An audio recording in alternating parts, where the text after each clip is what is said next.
We kind of jump right in. We have a lot of people who have registered for this amazing event that's put on by the South Carolina Department of Health and Environmental Control. So we're so thankful for DHEC for bringing us to you, for bringing you all these great resources. A couple housekeeping things: you're automatically muted. You do not have your video on, so that's why you can't see your own video. So this just helps us streamline to make sure there's no additional distractions and things like that. But please know that you can use the chat function like you're doing right now. You can also use the Q&A function as we go through questions. After each section of the presentation, we will stop for questions on that section. So feel free to type your questions in. We'll try to get to as many as possible. But for right now, this is being recorded. After the webinar is over, you will get the recording early next week with the slideshow. And so we really just wanted to share that the housekeeping types of things. So again, if you're just joining us, you're automatically muted, your camera is automatically off, and this is just to help with distractions because we have so many people joining us. So with that, we're going to go ahead and get started. And before we jump right into the resources, I love this photo here, and I will not share who this is. I'm excited to introduce instead Kimberly Seals from DHEC, who would like to welcome you all and say a couple words and introduce you to this beautiful, beautiful boy on the screen. So Kimberly, what would you like to share? Thank you, Megan. So good morning, everybody. Thank you for being here again. As Megan mentioned, my name is Kimberly Seals, and I am the director for the Bureau of Maternal and Child Health at South Carolina DHEC. This is baby Titus. This is my new bundle of joy. On the left-hand side of the slide, or my left, is his 3-week picture in the Healthy Birthday or Count the Kids campaign onesie. And then on the right hand of the slide is his 4-month. I actually took this the other day and I was like, wow, sir, you cannot fit this thing. I was struggling to even snap it at the bottom. So he has definitely become a big boy, and he's asleep right now. Otherwise, I would have had him join us. But I want to just welcome you all this morning. And I cannot wait to just jump into the materials. I want to thank all of our speakers for being here as well and just joining us on a Saturday morning for some fun and a little bit of education. This topic is very near and dear to me. When they brought the idea to me a couple of years ago now, what, Megan, 3 years ago, I jumped at the opportunity to do this. And so I was very much a poker while I was pregnant. And so I wanted to make sure I felt him moving around. But, you know, the Count the Kids app and the Count the Kids campaign is really a way to take away some of the anxiety, some of the questions you have around how much movement you should be experiencing in that 3rd trimester. So we'll talk more about that today. If you haven't downloaded the app, please do download the app. It's wonderful, great information, and just a great tool to use and just have as a resource. And so we'll be sharing a lot of content today. We know that when you're in a hospital, they're going to probably share something similar, but just know you'll have these materials afterwards as well if you need to go back to them. And then also just feel free to reach out to us at DHEC if any of the things that we talk about today or from our partners that is talked about today resonates with you, or you want more information. Feel free to reach out to us and we'll connect you and we'll follow up with you. There are some topics that won't be covered today, but we'll send out some information on those items as well. And we just want to thank all of you for joining us. This is for you. You know, we hear all the time that there is more that we can do by way of education. This is just one thing that we are taking heed to and want to make sure you guys enjoy it. It resonates with you and that you're able to find it very, very practical in your pregnancy. And if you're a new mom, just some reminders and some key tips as well. So again, thank you, welcome. Thank you for taking Saturday morning out to hear us out. And we will just turn it back over to Megan. Thanks, Kimberly. He is so stinking cute. I love that. So yes, thank you for sharing that and bringing us to your great state. We're excited to be here. So just going over the outline of what we're going to talk about today. We had our welcome. We're going to talk about Count the Kicks in a little bit more detail. We're going to talk about labor and delivery, what to expect. We're going to go through newborn basics and safety. We're going to talk about resources like WIC and how to access those resources. We're going to talk about car seat safety, super, super important. And we're also going to talk about postpartum mood and anxiety disorders. So all these are great resources, a lot of great education. We have a lot to cover. This will go for the 2 hours. So feel free to take bathroom breaks if you need to, get up and grab something to eat. I remember being pregnant and just snacking all the time. So this is for you. We want you to be comfortable. We want you to learn, and we want you to ask questions. So use that chat, use the Q&A, and we'll go through those questions. We'll talk about this at the end, but I wanted to address it here too. As you know, by registering and attending today, you are entered into a drawing to win one of 10 pack and plays. That's right. We're going to be sending out 10 pack and plays from Amazon. So you have to attend the webinar and register. So that's awesome. 10. Woo, Kimberly says, yes, it's truly amazing.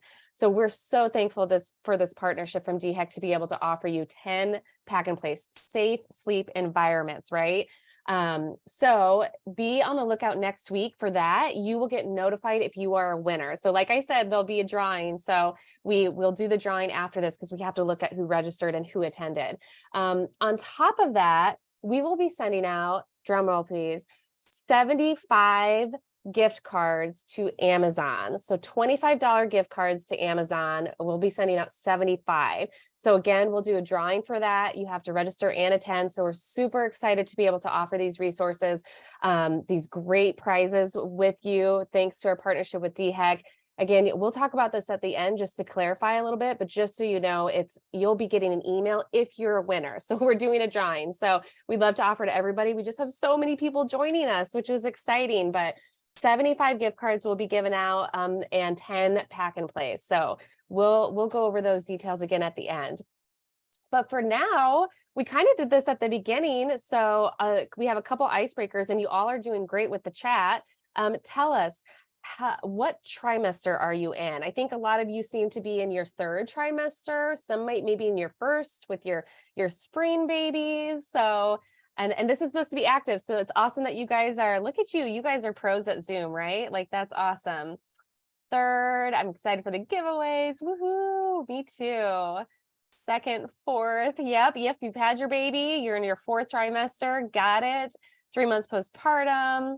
Already delivered. 2nd. This is great. 2nd with your triplets. Oh, congratulations. That's so exciting. You answered my next icebreaker question. Are you having 1 baby, twins, or more? So we already had triplets in there. 1, 2nd, 1 baby, 3rd girl. You guys are like blowing this out of the water. So much going on. Rainbow baby. Oh, rainbow dust to you. Twins, rainbow babies. Oh, I love this, you guys. This is so amazing. Having a rainbow girls. Oh, keep them coming. 13-month Irish twins. Woo, you're busy. Little miracle baby boy. Wonderful. Number 7, I had a boy. Baby girl was born September 1st. Our rainbow baby finally after 4 losses. Hugs to you. That's wonderful news. Awesome. Well, this is how it's going to go. You're going to be able to use the chat function, the Q&A. This is interactive. So right now, if you can't see the slides anymore, you should be able to. You might need to go out and back in perhaps and try that, but the slides are showing, so you should be able to see those, and this is being recorded, so we'll also send this out. So right now I am going to throw it over to my colleague Christine Tucker, who's going to introduce herself and talk to you more about Count the Kicks and how to use the app today. Christine, take it away. Hello, everyone. It's so exciting to see everyone here. So thank you so much for joining this Saturday morning. So I am here to tell you a little bit more about Count the Kicks and everything you need to know. So what are we talking about when we talk about Count the Kicks? Count the Kicks is our evidence-based stillbirth prevention campaign. So when we're referring to stillbirth, we're referring to the loss of a baby from 20 weeks on specifically.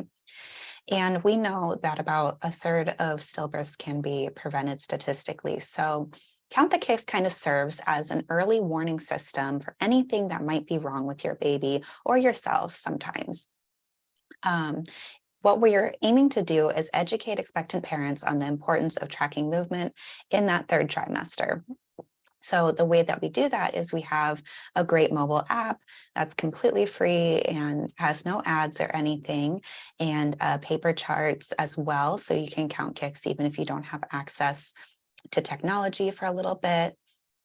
And really what we're aiming to do is empower parents to speak up if they have any concerns. And Count the Kicks is one of those tools that you can use to facilitate that conversation.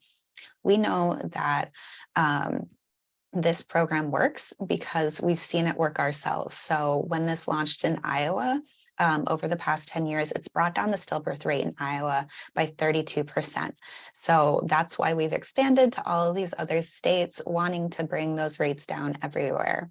And this campaign actually came from 5 lost moms from Iowa who learned about research that was done in Norway that pointed to this evidence that if you do fetal movement monitoring in your 3rd trimester, it can significantly improve the rates of stillbirth. So they just wanted to be able to save 1 baby, and we're over 100 baby saves already.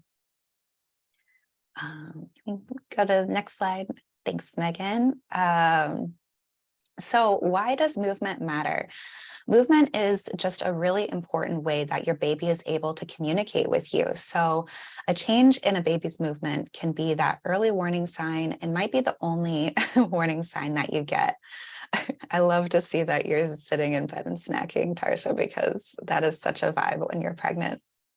And, when you're sick, right, you're laying down, you're being lazy, you're just trying to recover, right? Well, babies are the same way. When they're not feeling their best, they're going to slow down. They're going to conserve their movement. And so like when we're sick and we're not feeling our best, but maybe we have to do something, you can like drink a Mountain Dew and try and go about your day. But that doesn't mean that you're better, right? It just means that you're kind of making it through. So that's why we want to see people being able to access healthcare if they think something is wrong before intervening with things like juice or cold water or getting into all sorts of crazy positions to try to get their babies to move. So what are we talking about when we talk about movement and kicks? We want you to start counting kicks between 26 to 28 weeks, and anything that the baby is doing can really count as a kick. So rolls, kicks, jabs, all of that counts as movement. The only thing that doesn't count is going to be hiccups. So when you have the little tiny rhythmic movements, sometimes those are hiccups and those are involuntary. So we don't want to count those as movement.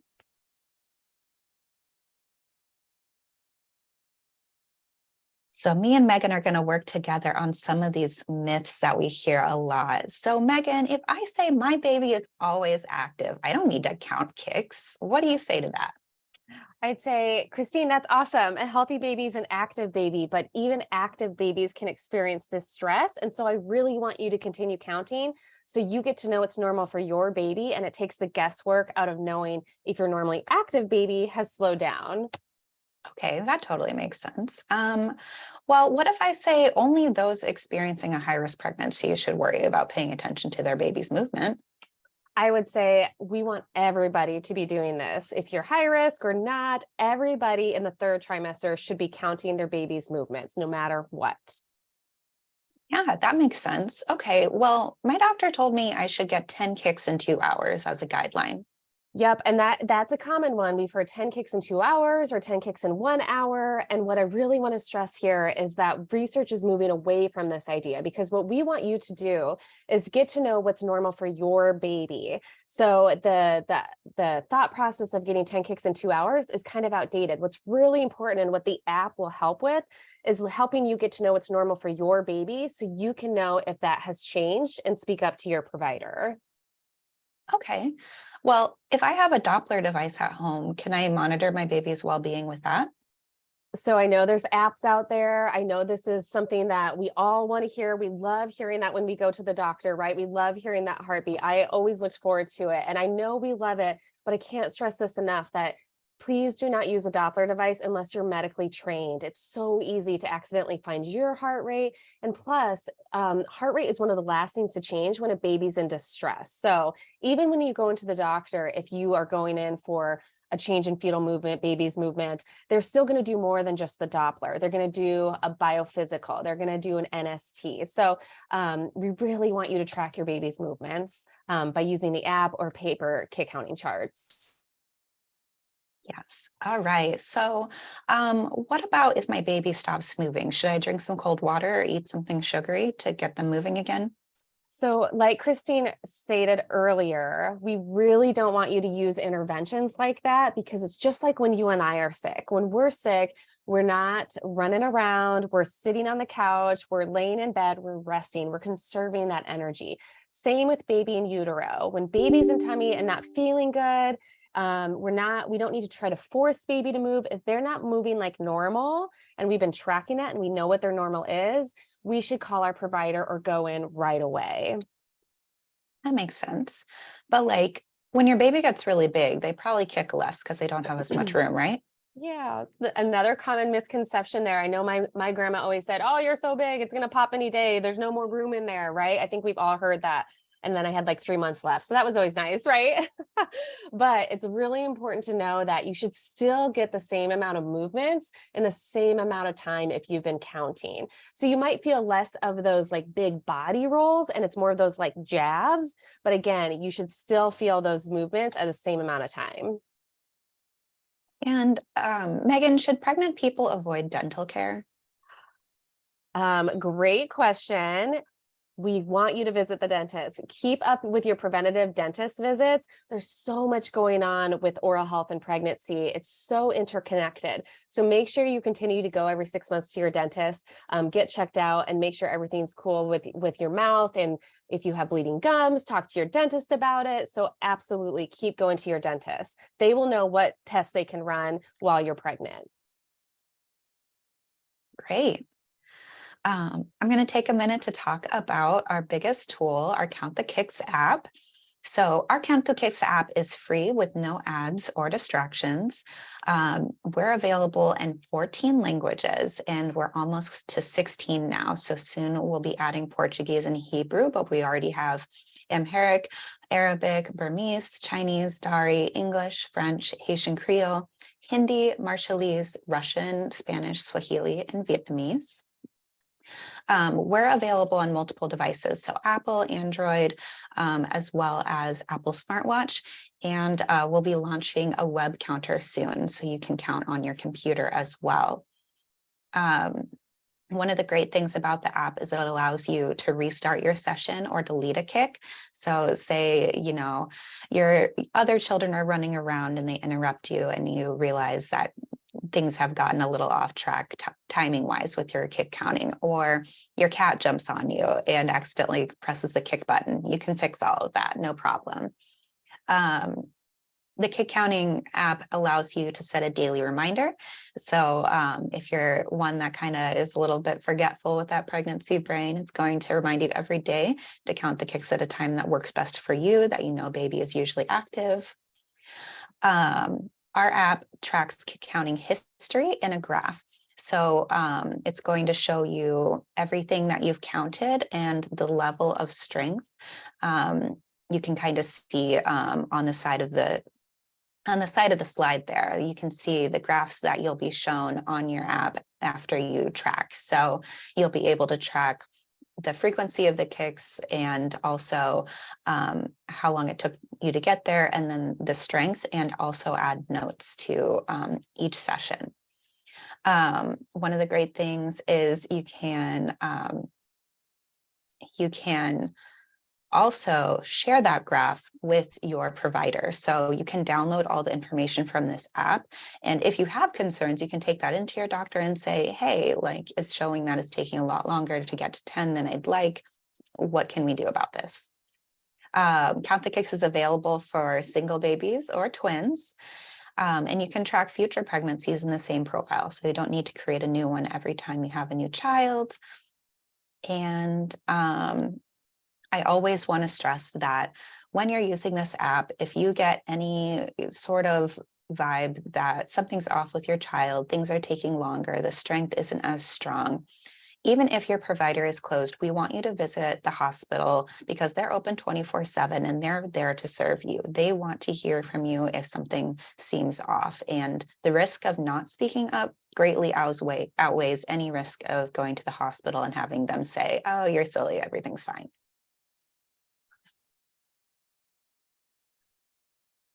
All right. And another exciting part of our app is that we have partnered with Find Help. And so through the app, there is this great resource where you can search by your zip code to find free or reduced cost services near you. So things like prenatal care, dental care, mental health support. Maybe you need help with housing, finding a doula, or food banks in your area. All of that can be found within this Find Help feature. And Megan, are we able to show the video, do we think? Yeah, Let's find out. let's give it a go. Let's see how the Count the Kicks app works in real time. Yes. The Count the Kicks app, a cutting-edge, powerful tool for expectant parents in the 3rd trimester of pregnancy, has a new feature to help you monitor your baby's movements. The new strength feature allows you to rank the strength of your baby's movements on a scale of 1 to 5, from fluttery to fierce. Research shows paying attention to the strength of your baby's movements is vital. If a baby's movements becomes weaker, studies show this could be a sign of potential problems, and expectant parents should alert their doctor. The free Count the Kicks app now gives you the option to take notes on your session. Our app is available in 12 languages in the Apple and Google Play app stores. It is a simple and non-invasive way to monitor your baby's well-being every day in the 3rd trimester. Features include kick counting history, daily reminders to count, and the ability to count for single babies and twins. Simply tap the footprint every time you feel a kick, roll, or a jab, and the app will time how long it takes your baby to get to 10 movements. Log in to save your kick counting data and get to know what's normal for your baby. Be sure to speak up and tell your doctor if you notice a change in the strength of your baby's movements or how long it takes your baby to get to 10 movements. Hospitals are open 24/7 and are ready to listen to your concerns. Join the community of expectant parents who are in tune with their body and their baby by counting kicks daily in the 3rd trimester. You can also find it on Apple Watch. Download Count the Kicks and start counting today.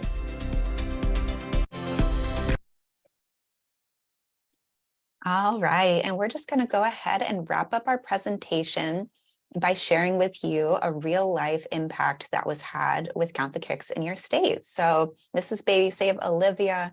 Her mom listened to her intuition and could tell that her baby was slowing down, went to the doctor. It turned out that she was having so her cord was keeping her from moving correctly. So she was able to be safely delivered due to Count the Kicks. And so we are so excited to have her with us today and all of our other baby saves too. So let's see, Megan, are there any questions for us in the chat? Yeah, so there have been a couple questions that I'd like to answer live. One question was, does the app have the functionality for partners to join or follow? So great question. Yes, they can just sign in with your profile and then they can see how baby's been moving and you can also share it with them. So that's what's great about not having to sign in multiple different times. If you're, let's say you had a 2-year-old and you use the app and you are pregnant again, you can still use the same pregnancy profile. So your significant others, grandparents, they can all log in and see how baby's been moving. Awesome. Is there any other questions? I think we tried to answer some in the chat as we went along. But yes, download the app, just search for Count the Kicks in the store. How long every day should you count the kicks to find baby's regular movement? So what's really important is to try to find a time when baby's most active and then focus on that time, sit down, focus on baby, start the app and start counting. And then what the app does is it helps you see after a couple sessions how long it's taking baby to get to 10 movements. So you'll start to see right away after a couple sessions how long that takes. So it's really important to use the app daily and around the same time each day to get to know what's normal for your baby in terms of the pattern and trend. So it's really, every baby's different. It might take my baby 20 minutes to get to 10 movement, and it might take Christine's baby 5 minutes to get to 10 movements when we're tracking. Christine needs to know that around 5 minutes is her normal time for her baby, and I need to know that around 20 minutes is my normal time for my baby. So that way, if I'm counting one day and all of a sudden I'm counting around the same time and it takes, I don't know, an hour and 20 minutes, what happens is that graph changes, it visually changes. So I see, that's not my baby's normal movement. My baby's normal has been 20 minutes. I get 10 kicks in about 20 minutes, not an hour and 20 minutes. I'm going to call my provider right away, or I'm going to go into the labor and delivery triage. Please know that providers are here for you. I know Michelle had said this earlier. You can absolutely call them. If you are not getting a hold of somebody, go into your nearest hospital birthing center. They will see you right away because that's so important. So thank you. You don't need to register. You just go in to Count the Kicks and into your app store and search Count the Kicks and download the app, and you can use it right there. Don't be anxious. This is supposed to help you feel comfortable and bond with baby. And actually, this helps. Research has shown is that this helps with anxiety because you have that data in your hands to say, oh, I know my baby's normal movement. So don't feel anxious. We do not want this to scare you at all. Just know that this is another tool and resource for you. You are doing the best ever, and you are wonderful, wonderful parents. All right. Absolutely. Yes, agree. And, it's so easy to get caught up in all of these things, but what we know is that moms, they deserve to have this information. They deserve to be informed and feel good about knowing all of the risks and benefits of everything that comes with pregnancy. This is just one more thing in your toolkit to be aware of. Right. And I'll answer one more quick question, then we got to keep going. Have you found the quickness of the movements in utero show how active your newborn will be? I don't know if there's research around that. I don't know if Michelle, you can answer. I don't think so, because my daughter took around 30 minutes to get to 10 movements, and she was very active newborn. So I don't think there's any correlation there, but that's a great question. So feel free to contact us. We'll continue to answer questions, and we'll send out Q&A after as well. And so just a quick commercial break, if you will. So I wanted to share, when you quit using tobacco while pregnant, your baby is more likely to be born on time and at a healthy weight, and is less likely to have complications that need further medical treatment. Pregnant tobacco users can get free help quitting and earn free diapers and wipes, with the help from the DHEC Baby and Me Tobacco-Free Program team. This program helps pregnant tobacco users quit all tobacco products with evidence-based, judgment-free, one-on-one support. Scan this QR code with your phone's camera to visit the website and learn more about how to participate. And support partners can participate as well, looks like. So that's awesome. Way to go, DHEC, for offering that. That's amazing. So, all right, we're going to keep going on. We have a fun, quick little game. So who can answer as quick as fast as you can in the chat? What storybook, what book, child's book do you think this is? Who's first? Did we get it? Oh, we did. Woohoo! You guys are quick. One Fish, Two Fish, Red Fish, Blue Fish by Dr. Seuss. Who got the author? Somebody got that. Oh, yep. Good job, guys. Brandy, good job. All right. All right, we're going to turn it over to Michelle. Good morning, everyone.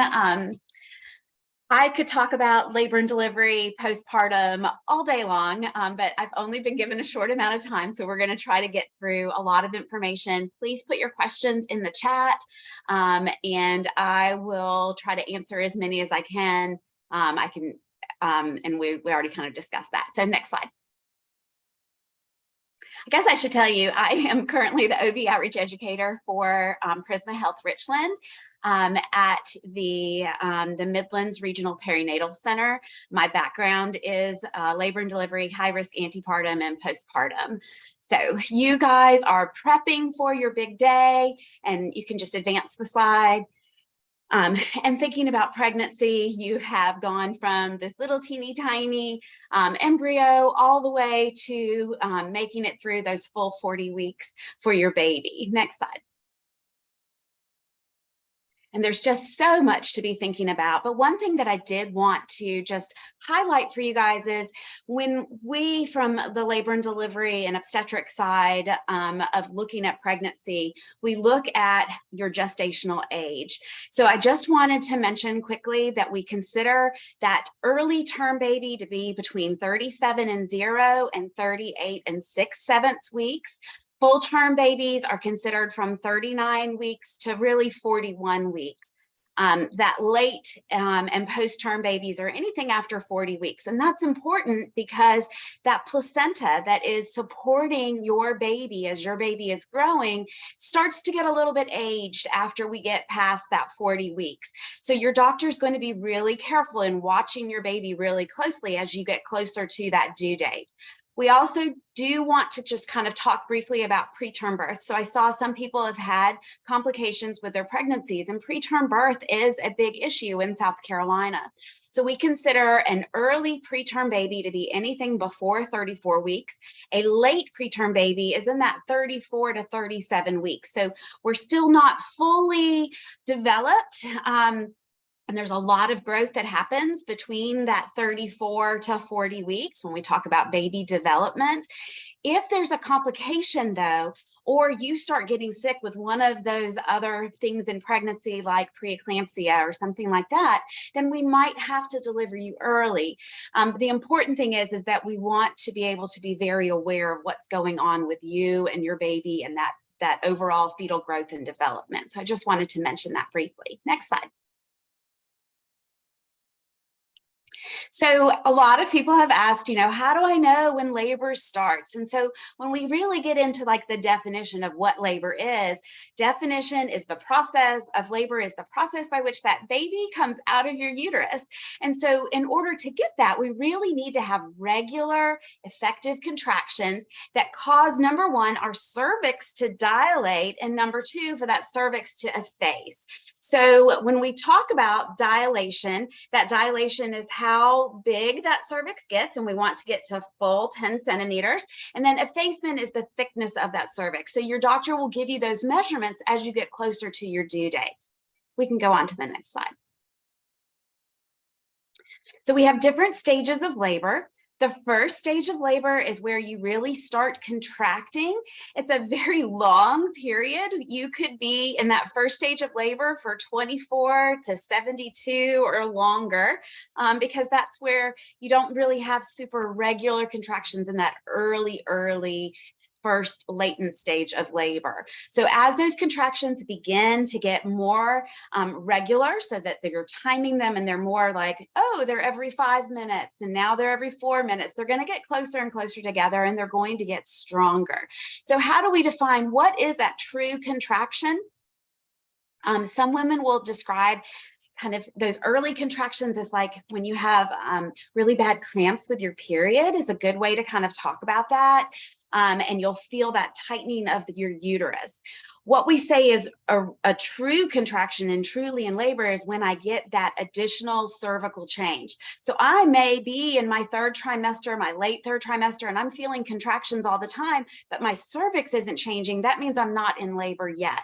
Once I get that cervix to start changing, then we get into labor. So the second stage of labor is when we are fully dilated and we are moving that baby down through that birth canal. The third stage of labor is when we're actually delivering that baby. And then the fourth stage of labor, up until we deliver that placenta, because we have to deliver the placenta as well. And the fourth stage is when we're recovering and in that postpartum period. Next slide. So I wanted to also kind of talk about labor is not a passive process. So we have these three big things that have to all kind of work in coordination. So we have number one, the power, that's your uterine contractions. Number two is actually your baby. Baby is the passenger. The baby's got to make its way through that passage. And then your maternal pelvis is your passageway. So all of that comes into play when, do I have strong enough contractions? Do I have a baby that's going to fit through? So if I had a really big baby, then, and we sometimes worry, oh, is this baby going to be able to deliver vaginally?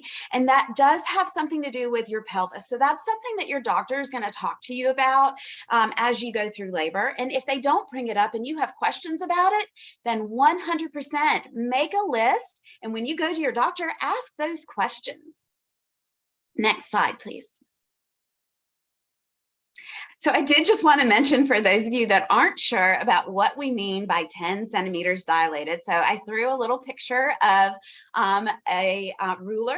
And so about 1 centimeter is about the width of your index finger, at least it is for me. So go get a ruler and measure your finger. And so we say that that is 1 centimeter dilated. And again, we want to get to be about 10 centimeters dilated to say that you are fully dilated. Next slide.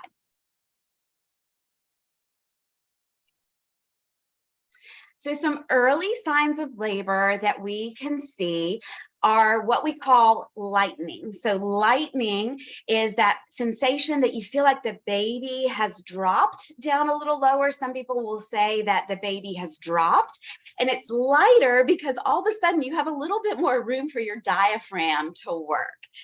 So that is why you just feel a little lighter, because you can breathe a little easier.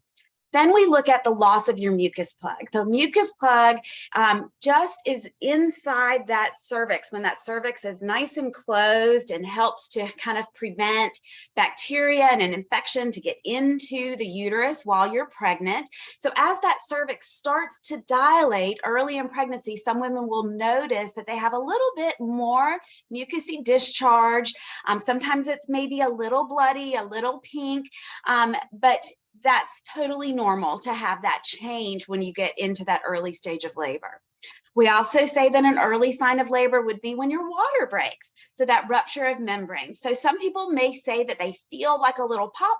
Some people say that it feels like maybe they urinated on themselves. All of that is fairly normal. If you think your water broke, then that is absolutely a time where we need to get you over to the hospital so that we can start monitoring baby and make sure baby's doing okay. Because we say that that fluid inside your uterus helps to support that baby's cord and help keep that baby really well oxygenated. And then we've already kind of talked about contractions. So we really know that once those contractions start to get closer together, and your doctor will tell you when they want you to come in. Usually once contractions get to be much more regular, then you would want to go into your labor and delivery unit. So I see one quick question. I'm going to go ahead and mention this. Do you call your OB after you've lost your mucus plug? Some women may lose their mucus plug because you could be 2 or 3 centimeters and not actually in labor for a very long time. So I would say, no, that's probably not a time to go to labor and delivery just after your mucus plug is met. But if you've lost your mucus plug and you're having contractions, then that would maybe be a time to at least call your doctor, see when they want you to come in. And certainly once your water breaks, we do want you to go in and call your doctor. You may feel all of these things, you may feel none of these things. So it's very different for everyone. Next slide. So this is from the March of Dimes, and I always love to give my nurses that I teach, as well as for any patients, to really have a good understanding of where are good resources to go. And we know that as a partner, March of Dimes has been, all very validated information. So don't just Google and go anywhere, but March of Dimes is certainly a good way to go. So I think this is just another resource for you. Next slide. So when to call the doctor, when do you go to the hospital? If you think you are in labor or you're not sure, then call your OB or call your midwife or whoever is your delivery provider. Definitely go to the hospital if you think your water has broken.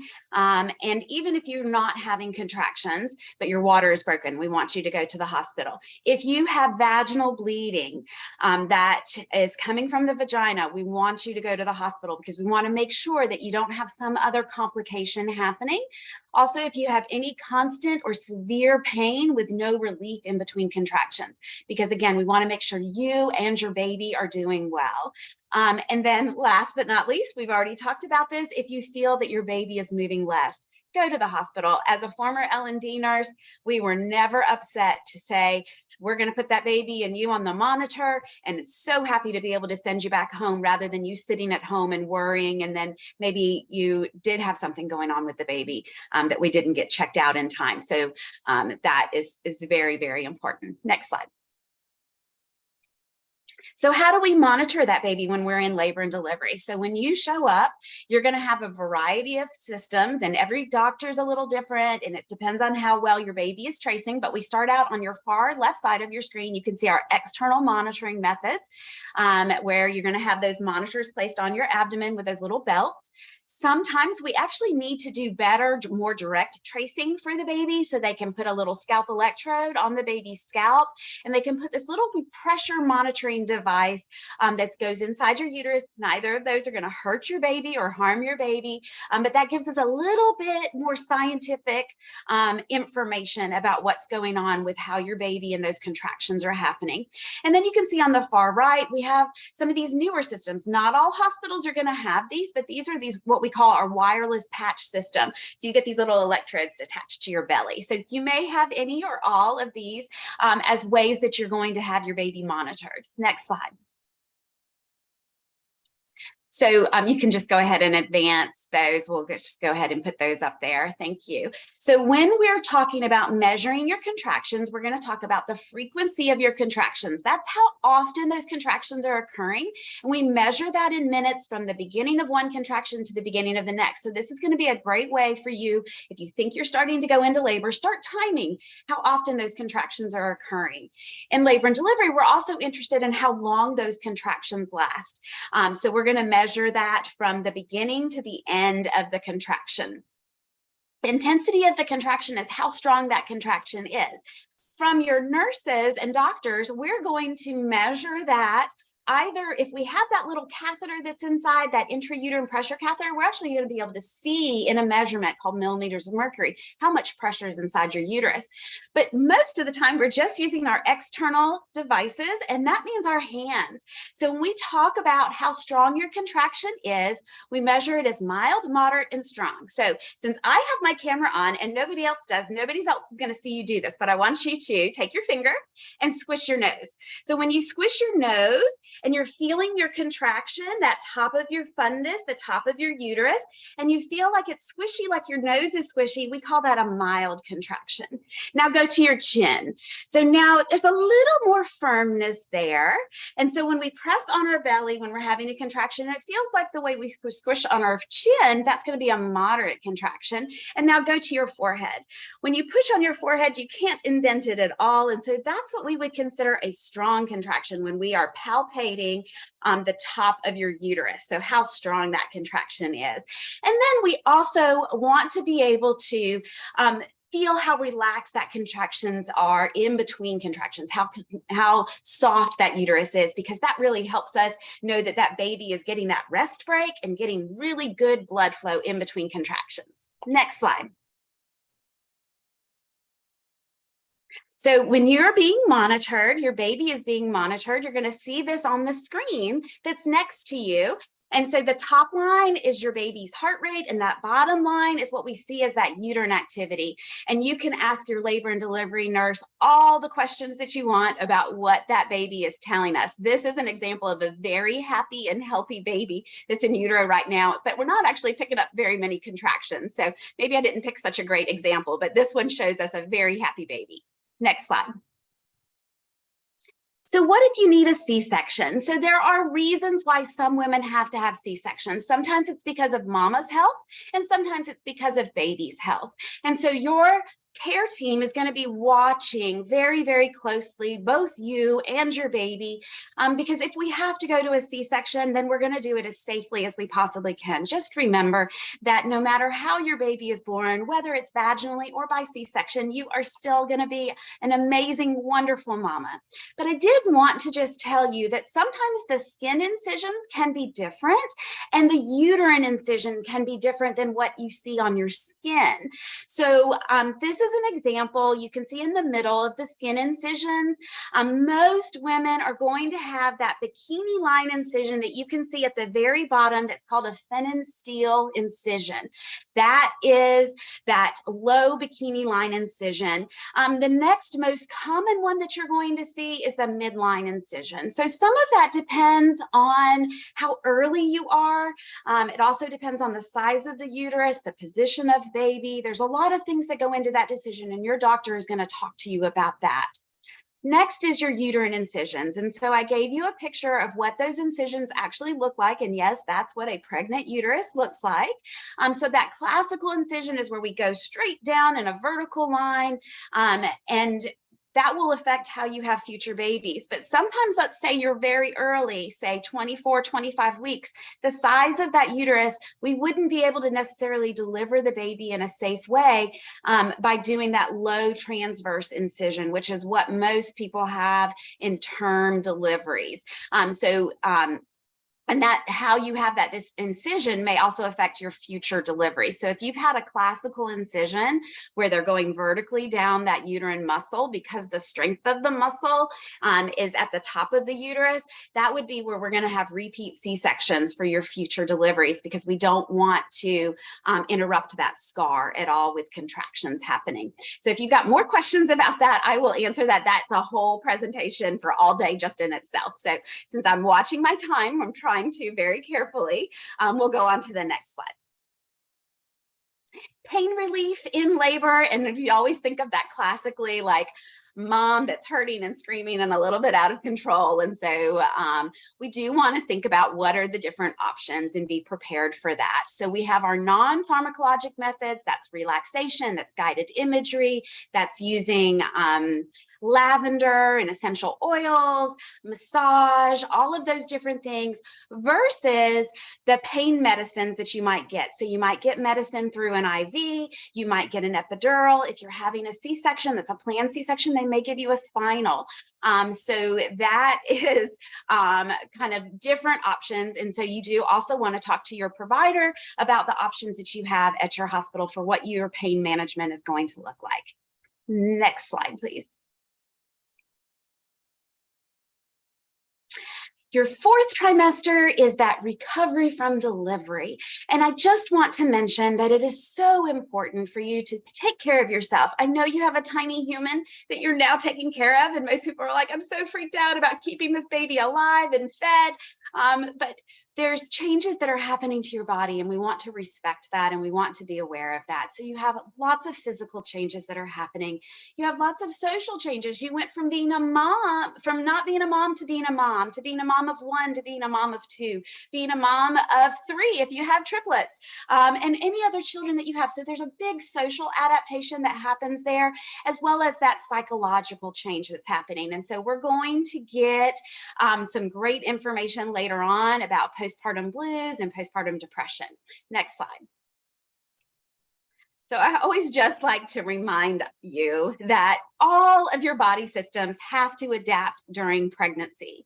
And so therefore, all of those body systems, your heart, your lungs, your skin, your hormones, everything has to shift back to where they were in what we call that pre-pregnant state.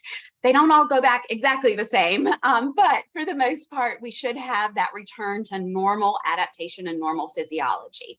Next slide. So a couple of quick notes. I know I'm running close on my time. You're going to have a lot of fluid shifts. You had extra blood volume while you were pregnant to help support that baby. You're going to lose that. So you're going to sweat it out. You're going to cry it out. You're going to breathe it out. That lochia, that vaginal discharge is going to change throughout from time of delivery out that 4 to 6 weeks. It's different for everyone. It's different if you're breastfeeding or not breastfeeding.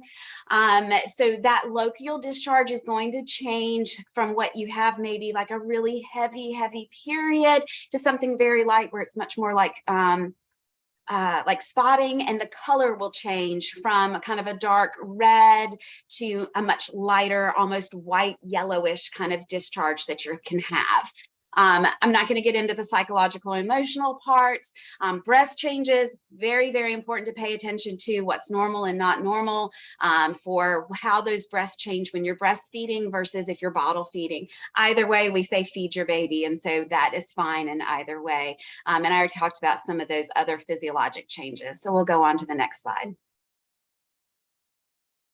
Your postpartum visit is extraordinarily important. So please, please, please do not ever skip your postpartum visit.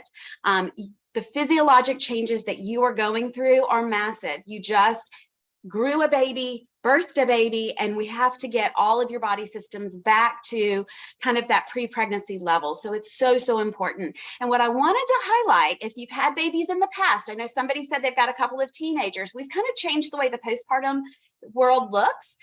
So you should be seeing your OB provider, whoever that provider is, within a couple of weeks, or at least talking to them on the phone within the first 3 weeks, and then ongoing follow-up later. Whereas we used to just say, you leave the hospital, we don't talk to your doctor again for 6 weeks.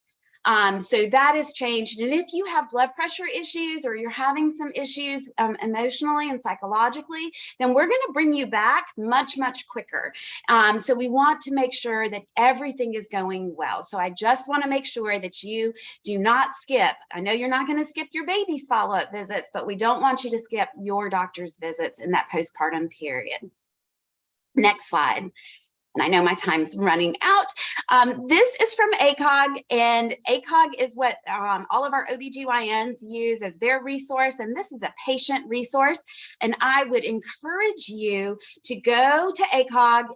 You can get this. It's a general information, and it's my postpartum checklist, so that you can keep a little checklist on things that are going on and questions that you might have, so that you can go with a list of questions to your doctor in that postpartum visit to ask kind of those important questions, things that we're going to be interested in. Next slide. So emergency conditions, we'll go ahead and go to the next slide. So many different things can happen in the postpartum period. So you may get this information from your OB office, and you may get it from your labor and delivery. Most of our labor and delivery units in South Carolina are providing this poster to you. This is called the post-birth warning signs. So this is when you need to call your doctor or call 911. So pain in the chest, obstructed breathing or shortness of breath, seizures, or thoughts of hurting yourself or baby are 911 situations. Birth is bleeding that gets heavier, incision that's not healing, red or swollen leg that's painful or warm to touch, a temperature of 100.4 or higher, and a headache that does not get better with after taking some medicine like Tylenol, or vision changes. These are when you need to call your doctor, and they're probably going to have you come into the hospital. Great, great tip for yourself and your family to know. And this post-birth warning sign comes in Spanish and in English. I'm not sure about any other languages at this point. Next slide. The last thing that I do want to share with you is another urgent warning sign, and this is from the Alliance for Innovation on Maternal Health. They're a national organization. So this is important information in pregnancy and in the postpartum period. You can use this QR code. Again, this information is going to come out to you, so you don't have to, if you don't have time to grab this QR code today, you'll get this. But these are the urgent warning signs when you need to go to the hospital or see your doctor. And you can go on to the next slide. The CDC has the exact same version of this as well. I made an additional QR code because I couldn't get the QR code on the poster from CDC to work for me. So I made one for you. The Hear Her campaign is also from the CDC, and that is really listening to you, listening to your body, and getting your doctors to listen to you and advocate for yourself. So whenever anything just doesn't seem right, it's so, so important from a provider perspective perspective that we want you to advocate for yourself and say, something's wrong with me and please listen to me. So I think that's my last slide, and I know I'm over time.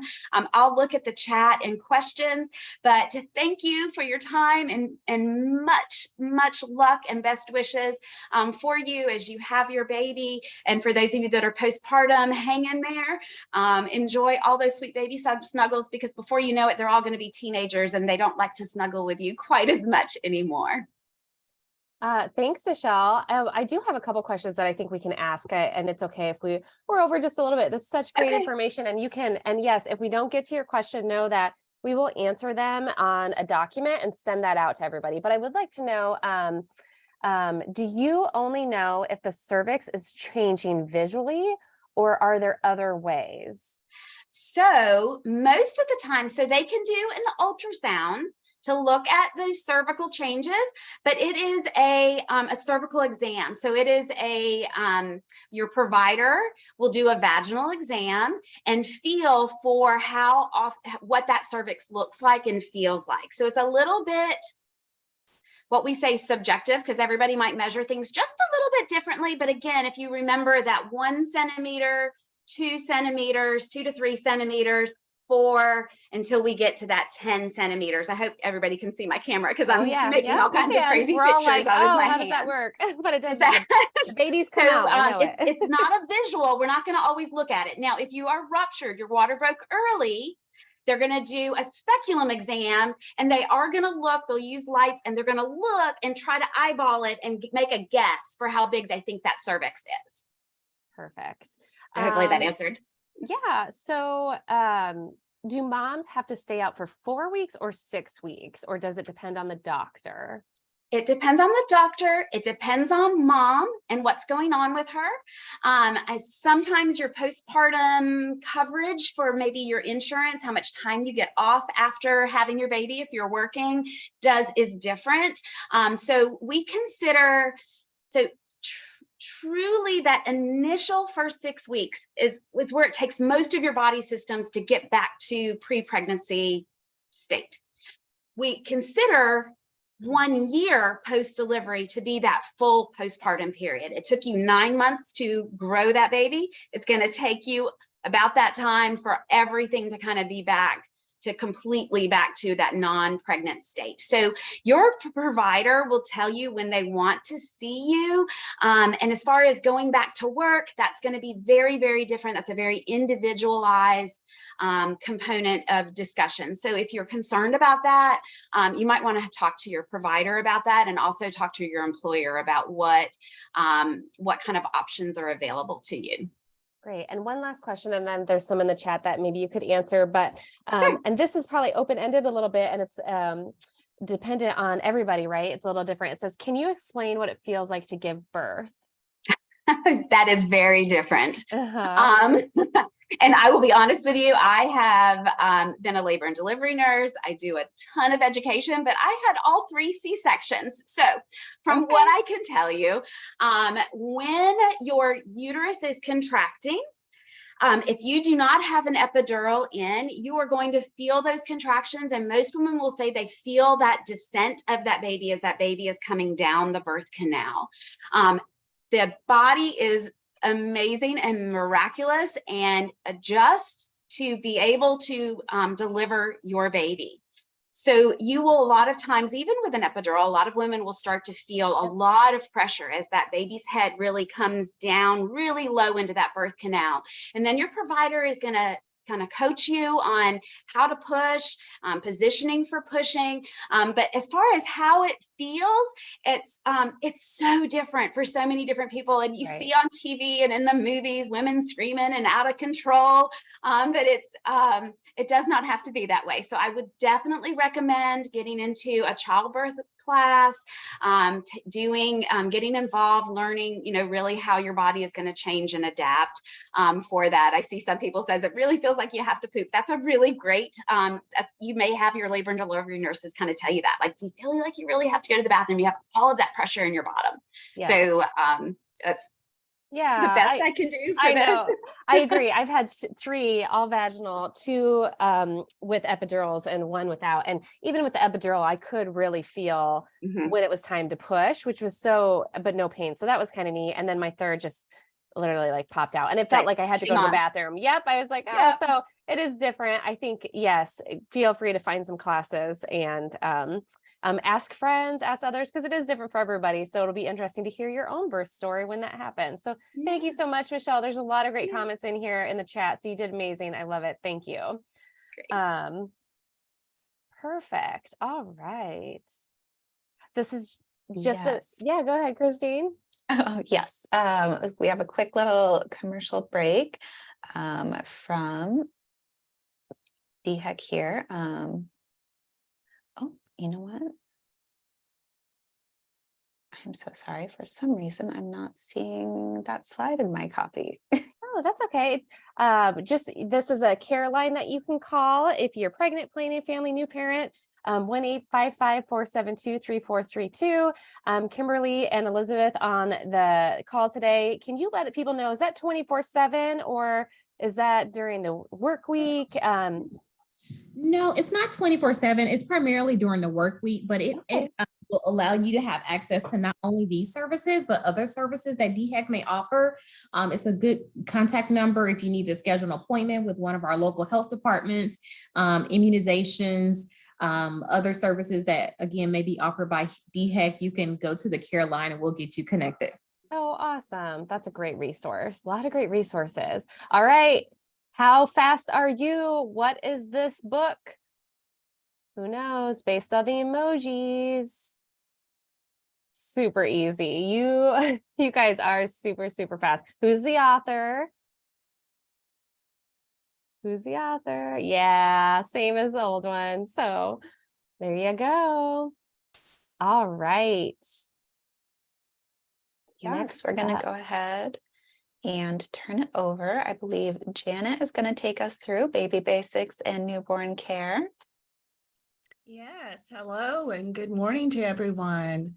I'm Janet Duff and I am a registered nurse with DHEC, a public health nurse, and the child health nurse consultant. So I'm going to share with you today's baby basics in newborn care. Becoming a parent to a new baby is one of the most special times of yours and your baby's life. Actually meeting one another face to face, there's nothing like it. And we're going to go over some basic care techniques in newborn care, as well as how to take care of yourself after delivery of your baby. It's natural to feel nervous. I've seen in the chats where there's been some comments about feeling anxious and nervous, especially if this is your first baby. But the tips I'm going to share with you should help you feel more confident about caring for your newborn. Next slide. Okay, so our agenda for the next few minutes, we're going to go over what to expect after birth. Michelle did a great job explaining the whole process of birthing, how to care for your baby, feeding baby, safe sleep, and milestones, growth milestones.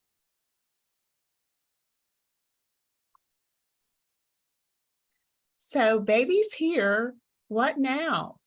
While you're in the hospital, take time to ask questions and get advice from the experts working around you, such as the nurses, breastfeeding and lactation consultants, if you plan to breastfeed, the baby's doctor and your doctor.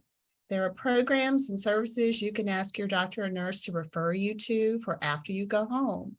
And one of those is the postpartum newborn home visit, which is a DHEC service provided by public health nurses who come to your home within 2 weeks of your delivery, check the baby and you, provide education and resources that you may need. The time right after delivery is the time for bonding for you and your baby. Handling your newborn. Babies are fragile. Handle with care. Next slide. Bonding in the first hours and days after birth. Touch is the early language that babies respond to, and they respond very much to skin contact. It's soothing for both the parent and the infant while promoting healthy growth and development. Breastfeeding and bottle feeding are both natural times for bonding. Infants respond to your smell and your touch, as well as the other parents.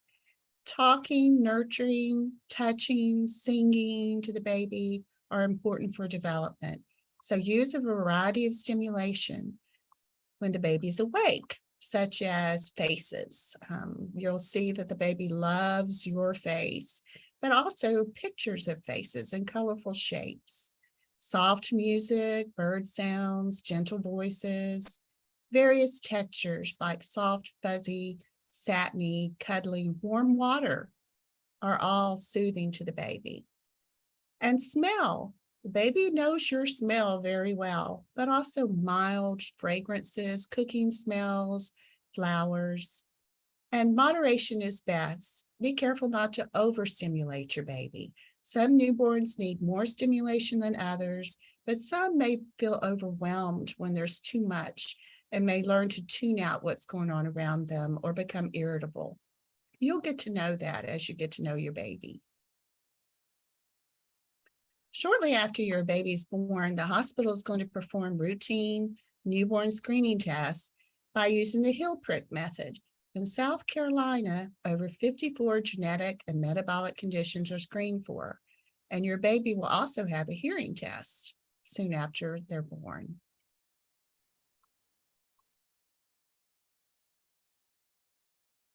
And here's a quote by Vincent van Gogh.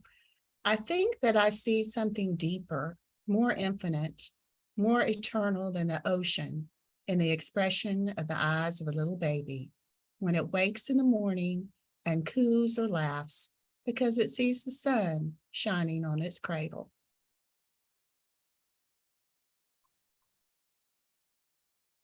Now we'll go over a little bit about baby skin. Your baby's first bath may not happen until 12 to 24 hours after they are delivered. So go ahead and bond with your baby skin to skin. Once the baby's body temperature is stable, then the staff in the hospital where you deliver will either give the baby a bath or show you how to give the baby a bath. Once you're home with the baby, you can give sponge baths until the umbilical cord falls off. Clean the diaper area with each diaper change. Once that umbilical cord falls off, then 3 times a week for a bath is usually enough. Check the water temperature before placing the baby in the water and never leave the baby unattended in the bath.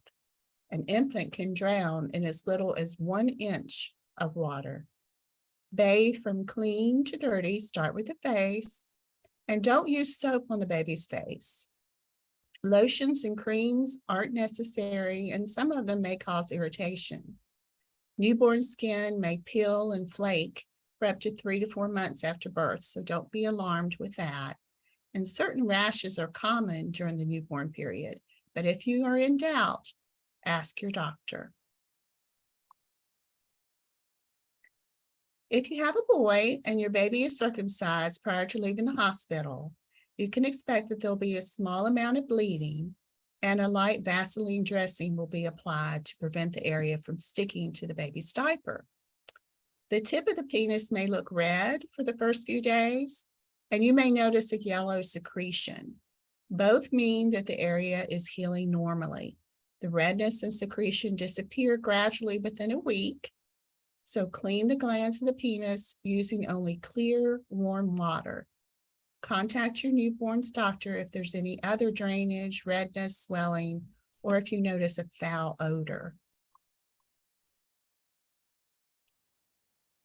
Now, if you have a boy and you do not circumcise, then you will clean the penis and the outer part of the foreskin with a mild soap and water when bathing.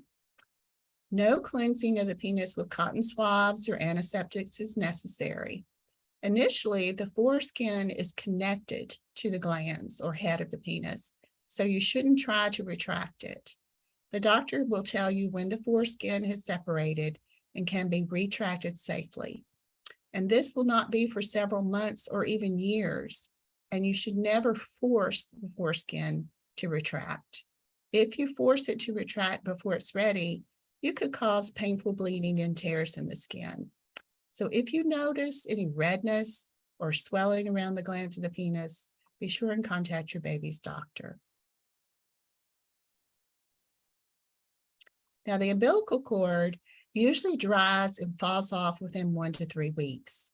Sometimes, instead of completely drying, the cord will form a granuloma, which is a small reddened mass of scar tissue that stays on the belly button after the umbilical cord's fallen off.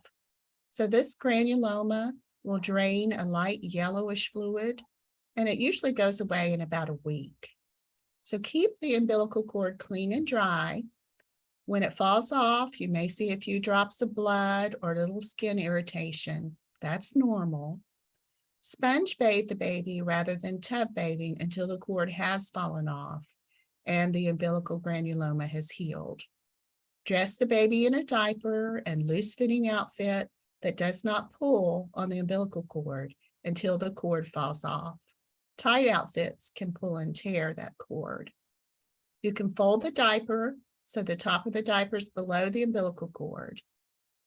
And that keeps it from being soaked with urine, which would keep it from being dry and healing as quickly. Signs of infection are fever, foul smelling, yellowish discharge, red skin, and crying when touched. Crying is the baby's way of communicating to you. They cry because of hunger or pain or discomfort, if they're afraid, lonely, and sometimes just because they want to. There's a normal crying curve for babies.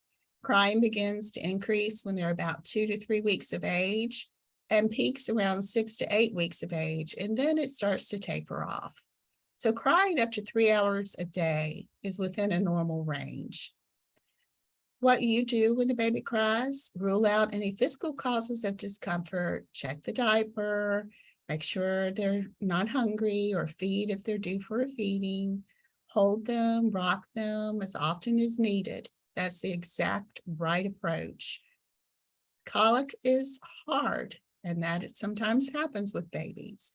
That is hard, uncontrollable crying that lasts for more than 3 hours a day, more than 3 days a week, in an otherwise healthy baby. And it doesn't seem like there's any reason for the baby to cry. It usually occurs late in the afternoon or early evening. It starts at a few weeks of age, peaks around 6 weeks of age, and then gradually decreases.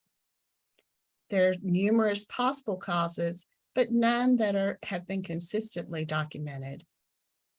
Often the baby may appear to be in pain, crying intensely for a few minutes to more than 3 hours at a time while tensing the body and drawing the legs up to the abdomen. But this colicky crying doesn't affect normal development, so don't be afraid if your baby has colic. I remember when I was young, my daddy and mother were talking one day about how their first baby had colic, and this was back in the 50s. So I would not recommend this now in this day and time. But my mother and father got so frustrated with that little baby, they put her in her carriage, took her for a walk. She still cried, so then they left her in the carriage outside just so they could have a few minutes of peace. So be sure and take a break if you need to. Don't leave your baby outside in the carriage in this day and time, but ask someone to watch your baby for a couple of hours. And be sure and never shake your baby. Shaking a baby can cause brain damage. Newborns have many bowel movements per day in the first 1 to 2 months, so be prepared to have plenty of diapers on hand.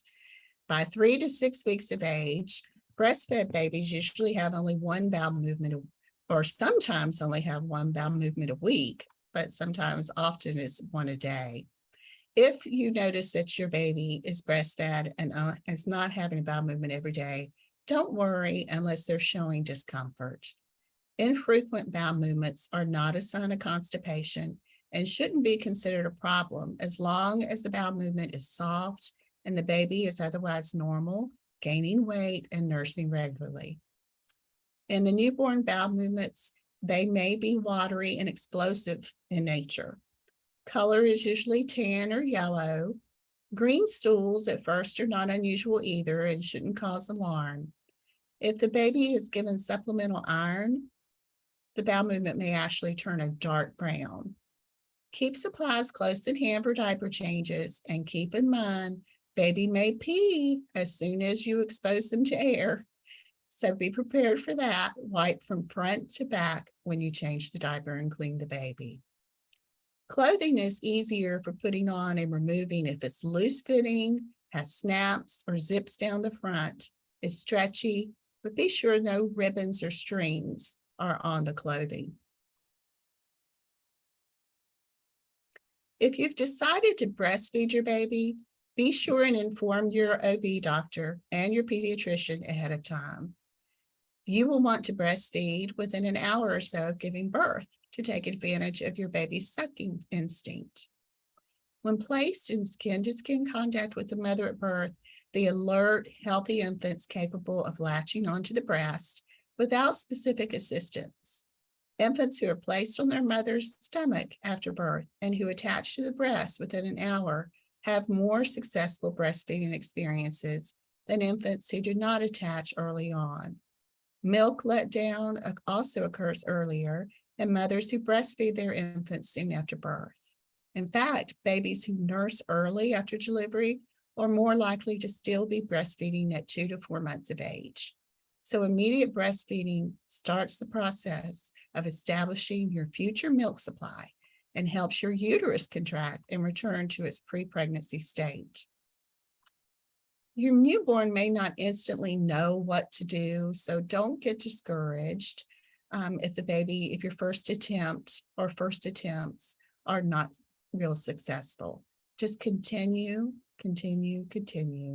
to give baby the chance to get that suckling reflex in place and for your milk to let down. If your nipples become sore or cracked, then there are things that you can do to help that. There is an ointment called lanolin that your doctor may suggest that you use. So just let your doctor know if you're having any problems with the nipple being dry or sore. That first milk that you get for the baby is called colostrum, and it is a yellow in appearance rather than white for the most part. And your baby gets that in the first few hours or 24 hours after birth. That is very, very nutritious for the baby. After about day 3 or 4, then you'll start having what appears to be more white milk coming from your breasts. Now, if you decide to feed your baby formula rather than to breastfeed, there's different formulas available. Some come in the ready-to-feed liquid, or a concentrated liquid, or a powder. So which type is going to work best for you is likely to depend on how much formula you plan to use, where you plan to use it, and how much money you want to spend. Powder is probably the least expensive of all of the methods of formula feeding.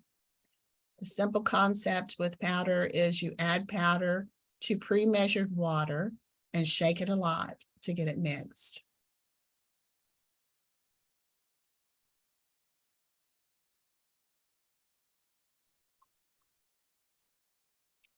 Now, the ABCs of sleep are: the baby should be alone, no people, blankets, bumper pads, or toys.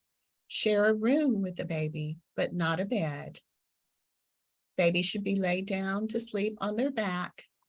And then C is for crib, a bassinet or portable play yard or crib with a firm, flat mattress and a well-fitting sheet.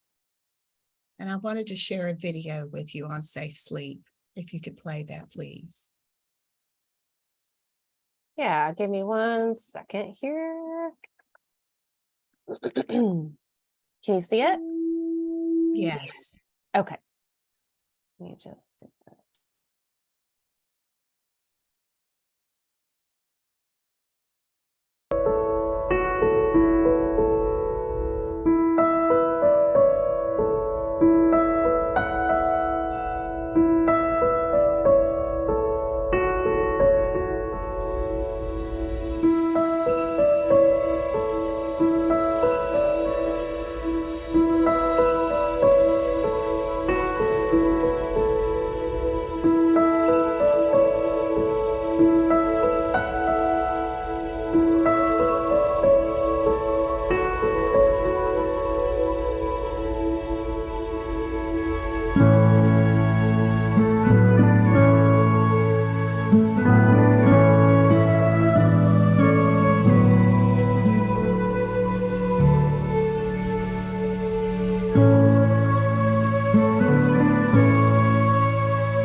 Oops, hold on one second. Sharing all sorts of YouTube now. At least it's good music. Yeah. All right. Let me get you back to your slide. Okay, I just have one last slide to share. I think it's on Sure. milestones. Yep, Yeah. I got it right here. Okay. There you go.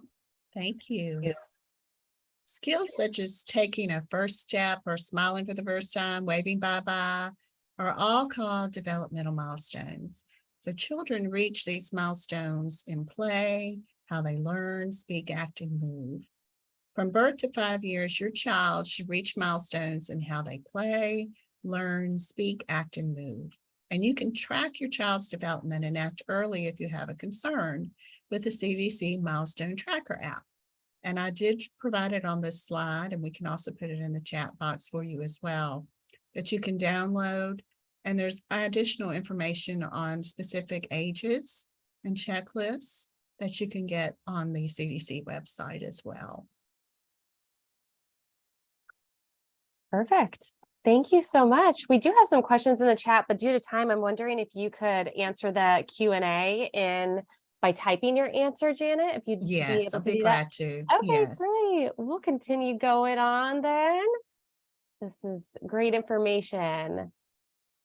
All right. And here's just another resource for you guys. You can scan the QR code and we'll send this out. Healthy Connections Medicaid member. You can call Monday through Friday, see if you qualify and your eligibility. And we have another storybook. What is this one?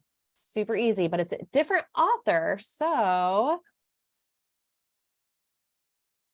good job. Good Night Moon. For extra credit, does anybody know the author? That's a hard one. Margaret Wise Brown.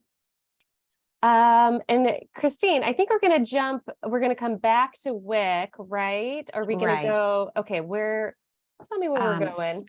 Yes, so it should be at the end of the presentation. Okay. See, let me check the exact slide number. It looks like slide 100, I think, is where PMADs Perfect. start. We'll come back to WIC. We're going to talk about PMADs here first, because our speaker has a hard stop. We thank you for your flexibility, everybody. We're going to come back to WIC right after PMADs. So take it away. Good morning, everybody. Can you hear me? Yeah. Okay, perfect. All right, so my name is Dr. Courtney King. I work at MUSC for the Women's Reproductive Behavioral Health Clinic, and I oversee a program called Mom's Impact, which I'll explain at the end of this presentation. But before we do so, I wanted to just talk a little bit about perinatal mood and anxiety disorders. So, anxiety, depression, things like that during pregnancy and postpartum. So next slide, please. So mental health problems are the most common complication of pregnancy and childbirth. About 1 in 5 women, so roughly 20% of women around the world will suffer from a maternal mental health complication. So in South Carolina, we have maybe up to 12,000 pregnancies a year, and a fifth of those women are going to experience mental health issues. So these are super, super common things. Next slide, please. And women of color, especially in a state like South Carolina, experience maternal mental health conditions at a rate of 2 to 3 times higher than white women. Next slide, please. And I'm sure as many of you are probably aware, the pandemic has created a mental health crisis for parents. Pre-pandemic, we were seeing roughly 10 to 25% of women that are pregnant or postpartum presenting with symptoms of depression and anxiety. And then post-pandemic, we're now seeing this showing up at rates closer to 30 to 45%, maybe even higher at this point. So almost half of the women who are pregnant and postpartum are experiencing symptoms of anxiety and depression. Next slide, please. So I'm just going to very quickly go through some mood and anxiety disorders that show up pretty regularly. I'm just going to show some basic symptoms that you can look for and talk about some risk factors. And then I'll talk about some resources and referrals if you or somebody you know are experiencing something like this. So next slide, please. So talking about perinatal mood disorders, we're usually speaking about anxiety and depression. Many people have heard about the baby blues. And so I'll talk to you a little bit about what baby blues versus depression is. But baby blues affects about 8 and 10 women. So roughly 80% of women who give birth will experience some form of the baby blues. It's very, very common. This escalates into peripartum depression or postpartum depression if it lasts a little bit longer than we would see the baby blues, and I'll explain that shortly. And as I mentioned, postpartum or depression during pregnancy and postpartum affects about 1 in 5 women. And then postpartum psychosis is much more rare. I'm not going to talk about that today, but 1 to 2 cases per 1,000 deliveries we'll see a woman presenting with postpartum psychosis. Next slide, please. So one thing to really pay attention to are some of the risk factors for perinatal mood and anxiety disorders. And a lot of these risk factors are things that also coincide with just having a child. So just keeping some of these, a lot of these that I'm going to mention today are psychosocial risk factors, but just kind of keeping these in your mind is a really good way to stay aware and monitor how you're feeling. So some of the risk factors that show up a lot are a history of anxiety and depression or other mental health issues, inadequate partner and social support, interpersonal violence, relationship stress, financial stress, childcare stress, so a lot of things that come with new parenting, a recent loss or a move, barriers to care, so having issues accessing other types of care or mental health care. The temperament of the baby can contribute to perinatal mood and anxiety disorders, a lot of times in the form of decreasing your ability to sleep, things like that.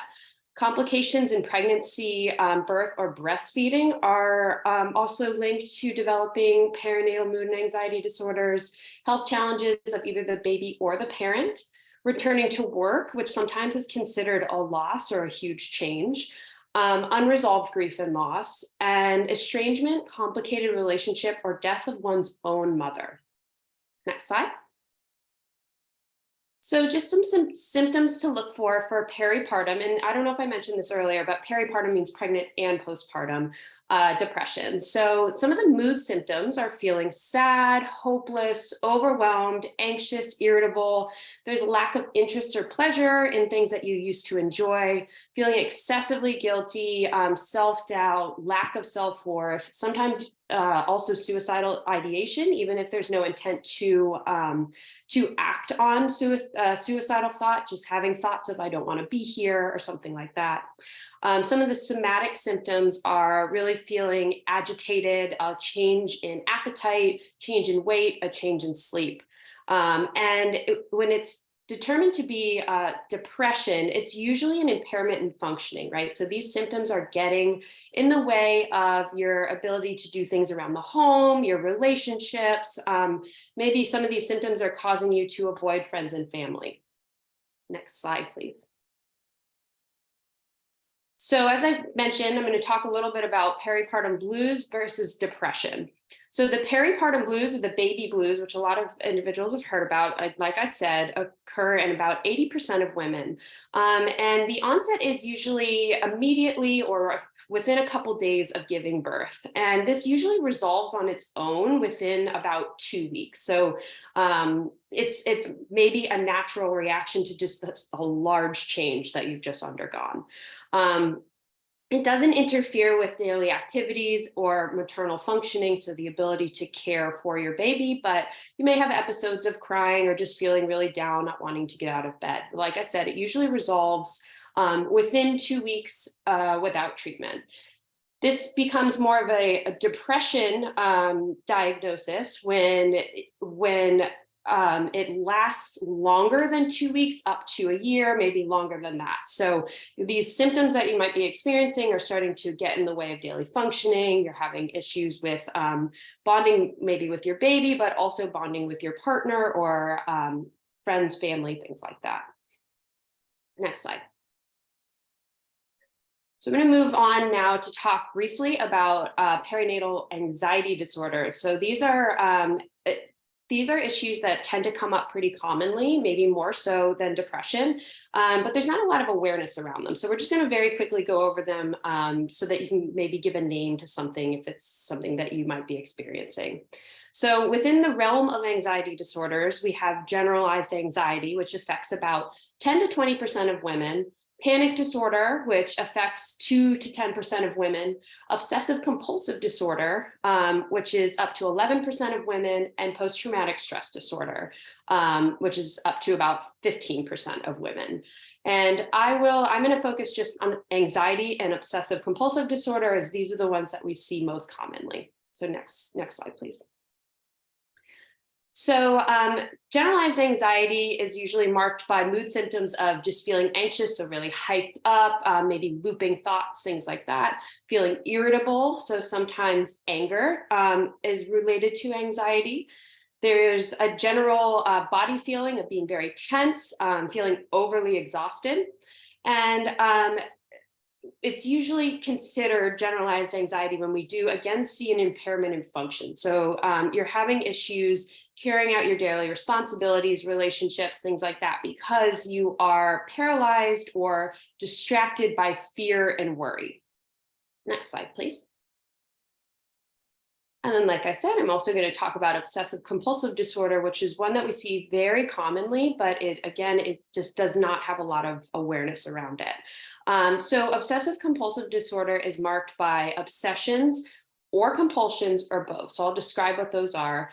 An obsession is something that is like a thought that is reoccurring, it's persistent. You may be seeing images or thoughts that are a lot of times intrusive or unwanted and cause distress. So these can sometimes be scary thoughts, things that are very disturbing to you.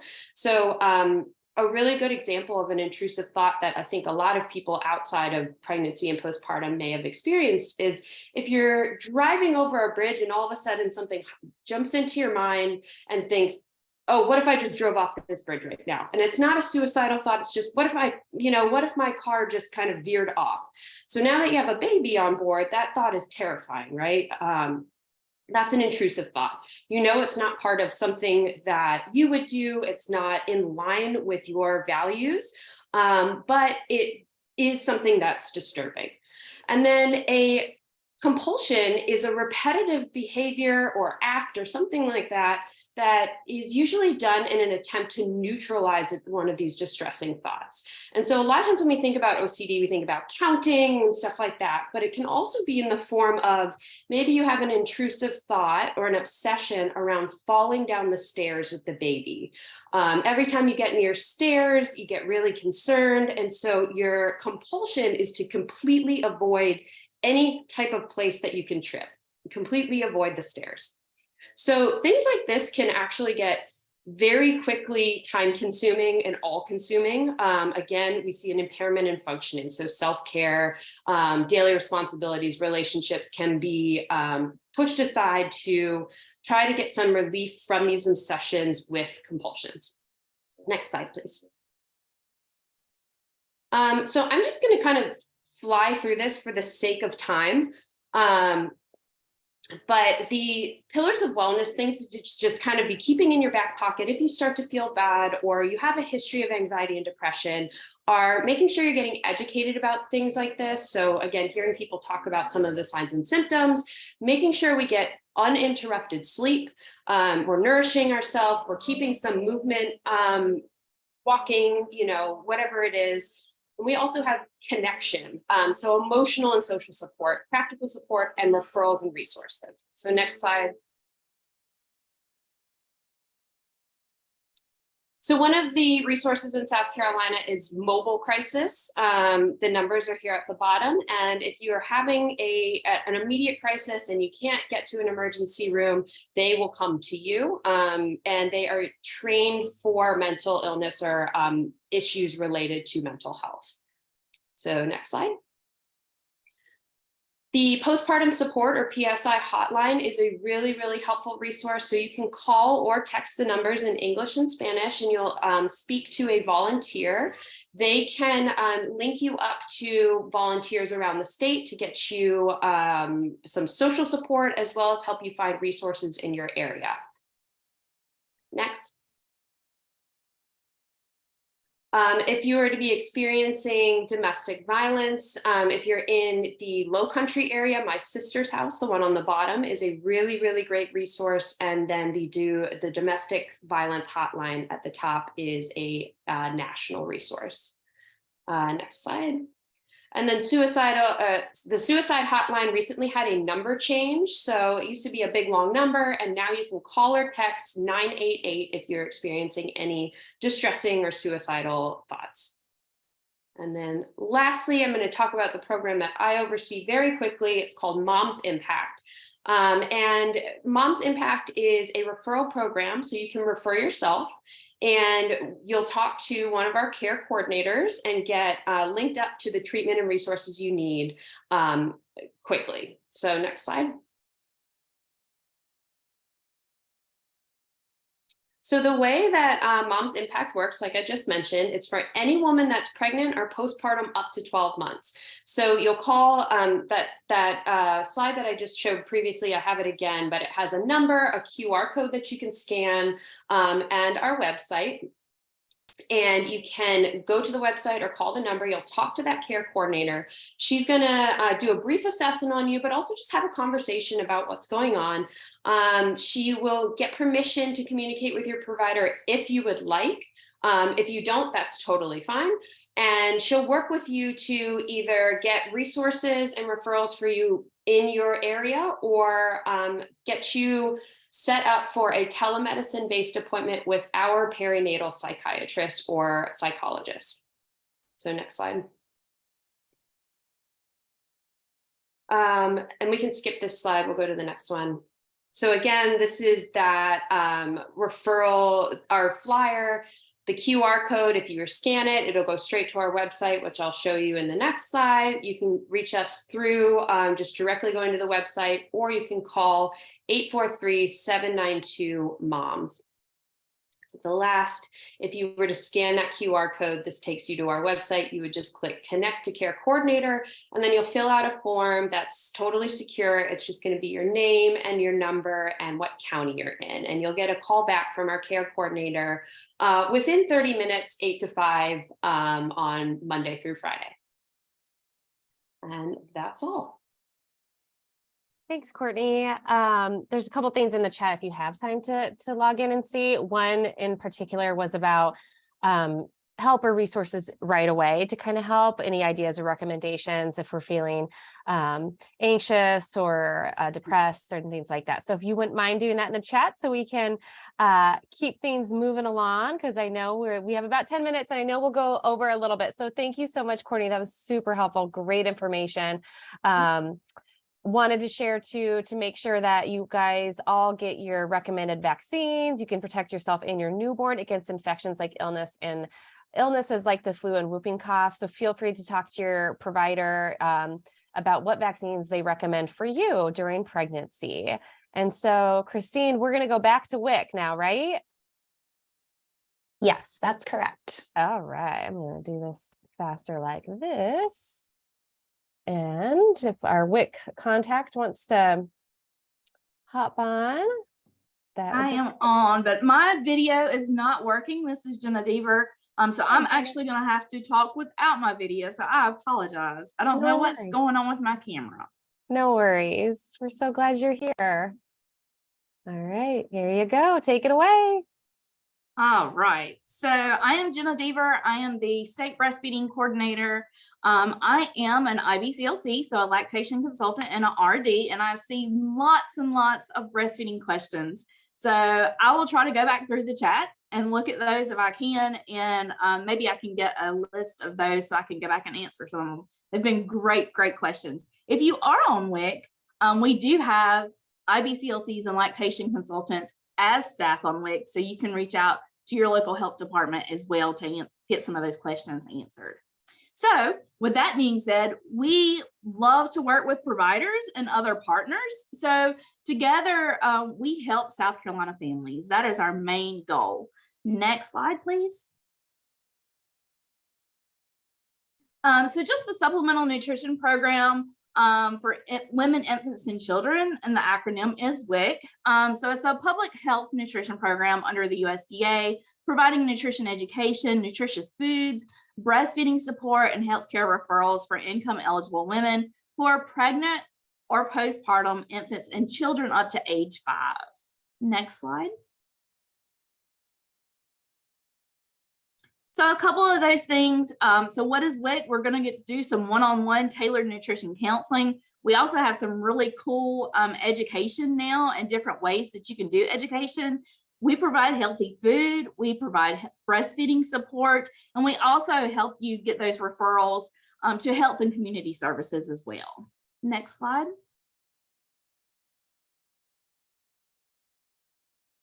So who exactly is the beneficiary of WIC? Well, it's in our name. So we serve pregnant women up to 6 weeks postpartum based on the estimated delivery date, breastfeeding women up to 1 year after birth, postpartum women for up to 6 months after birth, including women who are experienced a miscarriage or a fetal death, and babies and children up to their 5th birthday. And that requires an annual recertification. Next slide. So WIC is for all kinds of families. There's a misconception that WIC is only for women, and that is not necessarily true. So WIC is for all kinds of families: married, single, moms, dads, grandparents, foster parents, working or not working, military families. Anyone who is a caregiver of a child may apply for WIC and their children. In fact, we serve over half of the babies born in the US. So WIC welcomes men as caregivers, and we welcome them to appointments. Next slide. So what necessarily happens during that first WIC visit? So when scheduling the appointment, we'll inform the family of items they need to bring, such as proof of ID for the mom and or her children seeking benefits, household income, and address.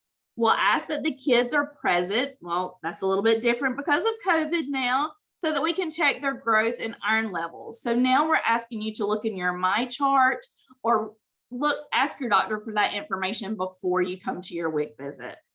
We'll complete a health or nutrition screening and talk to the family about concerns or questions. We come up with a mutual goal as needed. So we'll connect families to other health and social resources. And lastly, we'll teach you how to shop and use the foods available from the program.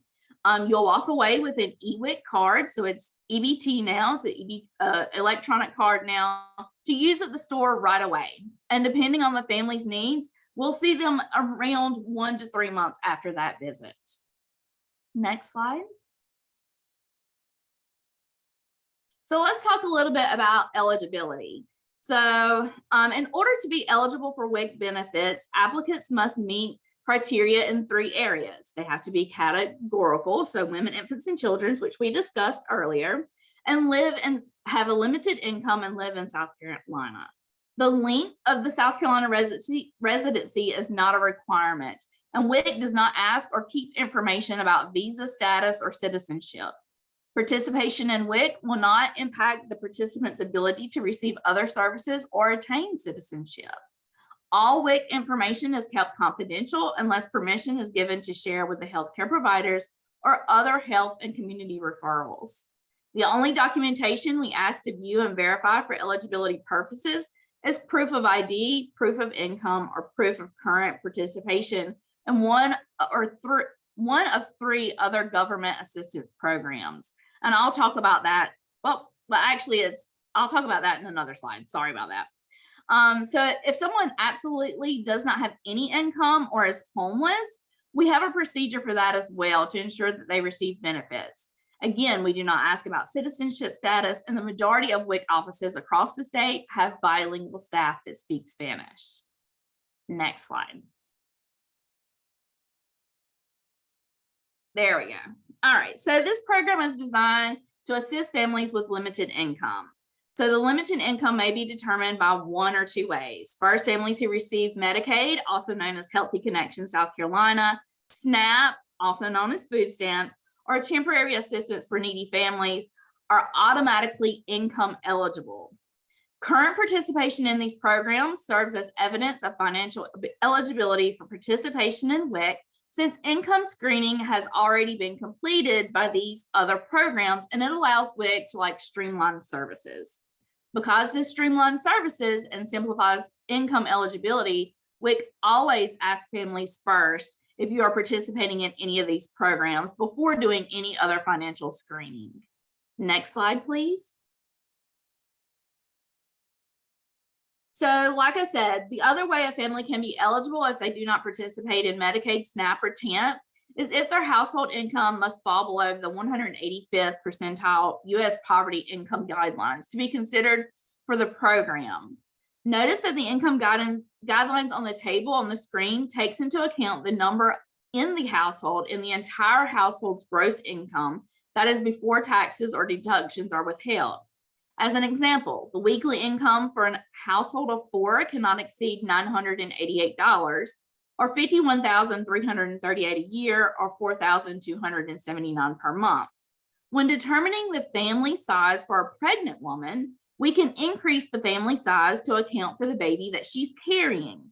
Therefore, a pregnant woman could count as 2 members in the household. If she is carrying twins, we can increase that family size by 3, triplets by 4, etc. Next slide, please. So we do ask for a confirmation of pregnancy, and that can be done in several different ways. So a clinical assessment, an obvious advanced state of pregnancy, a statement from your doctor, nurse or physician, or a copy of an ultrasound. If we use an ultrasound, we need to have the participant's name, your weeks of gestation, and the medical authority who conducted the ultrasound. Next slide, please.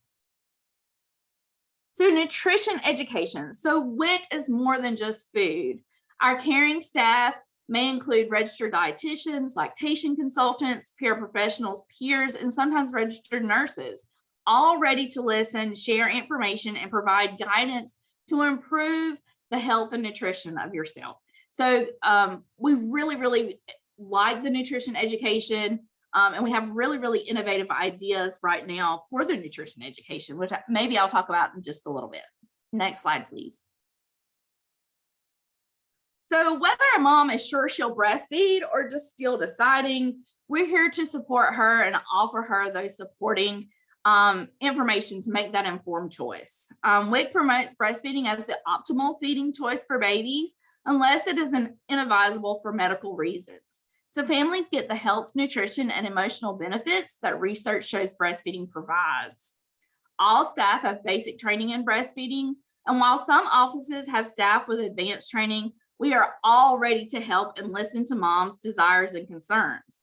In addition, WIC offices have peer counselors, which are mothers in the community with personal breastfeeding experience and training who give information and support to new moms.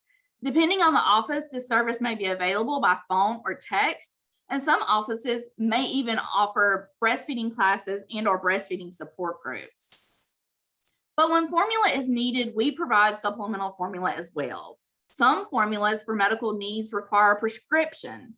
If a special formula is needed and not available in the store, we are able to order it for the family to pick up at the WIC clinic or have the family pick it up from a local pharmacy. We even provide medical formulas for children and women with a prescription. Next slide, please. So we do have our breast pump loan program, and breastfeeding is more than just providing food. Babies enjoy the comfort of being close. That's why whenever possible, we encourage babies to be fed directly from their mom's breast. This also establishes a good milk supply. Sometimes it's not possible to feed a baby directly at the breast for a number of reasons. Mom returning to work or school, medical reasons, or breastfeeding challenges. But we can still help moms provide their valuable milk to their baby, and a breast pump will help during this. So we do offer the pump loan program. WIC loans or gives away free breast pumps and supplies depending on the situation. We will help moms determine what is best and what may include, we may do a loaned hospital grade electric pump, a single user, a manual pump. We also have breast pump collection kits and aids. We'll give you information on how to use and clean that pump, advice for starting and maintaining a milk supply. Someone asked about relactation. We can also talk about relactation if you have stopped and you want to start back breastfeeding. And then tips for returning to work or school. So we kind of help you get that breastfeeding plan in place. Next slide, please.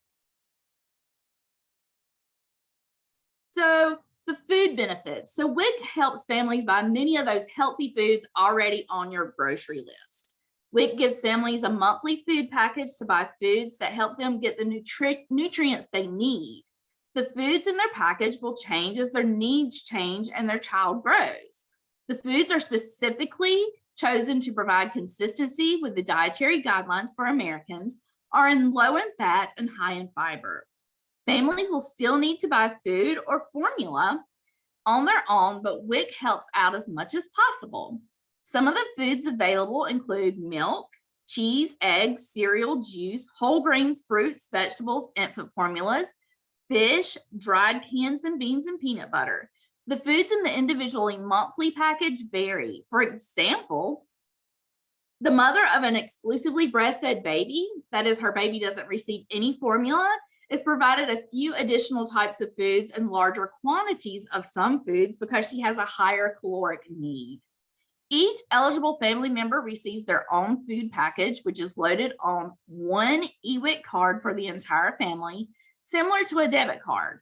Benefits are added to the cards for up to 3 months at a time, but only the current month's benefits are accessible. So unlike SNAP, WIC food benefits do not roll over and need to be purchased during that designated month. Next slide, please. And this is just one of the pictures of all of a food package. So you can see all of the food that you actually get in your food package. Next slide, please. So just remember too, using your food benefits are really important. So if you are on WIC, you're also helping your local grocery stores and the economy. So it's super important. So if you're on WIC and you're on SNAP, use your WIC food benefits first and then use your SNAP benefits after that. And you can also do that in one transaction. So if you want to put everything on your grocery list, you're going to slide your WIC EBT card first. It will take off the foods, and then you can slide your SNAP card next. And then whatever left, you can pay with cash or debit. Next, please. So tailoring and substitutions. So if you don't like some of those things that I talked about on the regular food package, we can do a little bit of tailoring now. So dairy, we can do cheese, tofu, and yogurt. For whole grains, we can do whole wheat bread, brown rice, soft corn tortillas, whole wheat tortillas, and whole wheat pastas. Types of milk also vary. So we have lactose free, we have soy based, we have canned and evaporated, we have 2% milk, whole milk, chocolate milk, and the list goes on. So when you're in there, go ahead and talk to your nutritionist when you're doing your certification and let her know that you want to do some of those substitutions. Next, let's look at those breastfeeding rates. So if you can see, breastfeeding rates have really increased in South Carolina. So from July 2020, we were at 21.9%. And as of July of 2022, we're at 25.6%. So that is super, super important.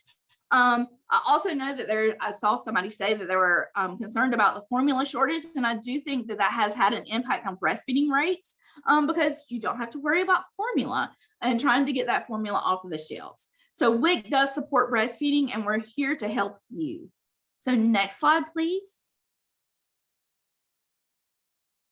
So there's clear evidence that good nutrition during pregnancy and in the first few years of life has a long-term positive impact on health.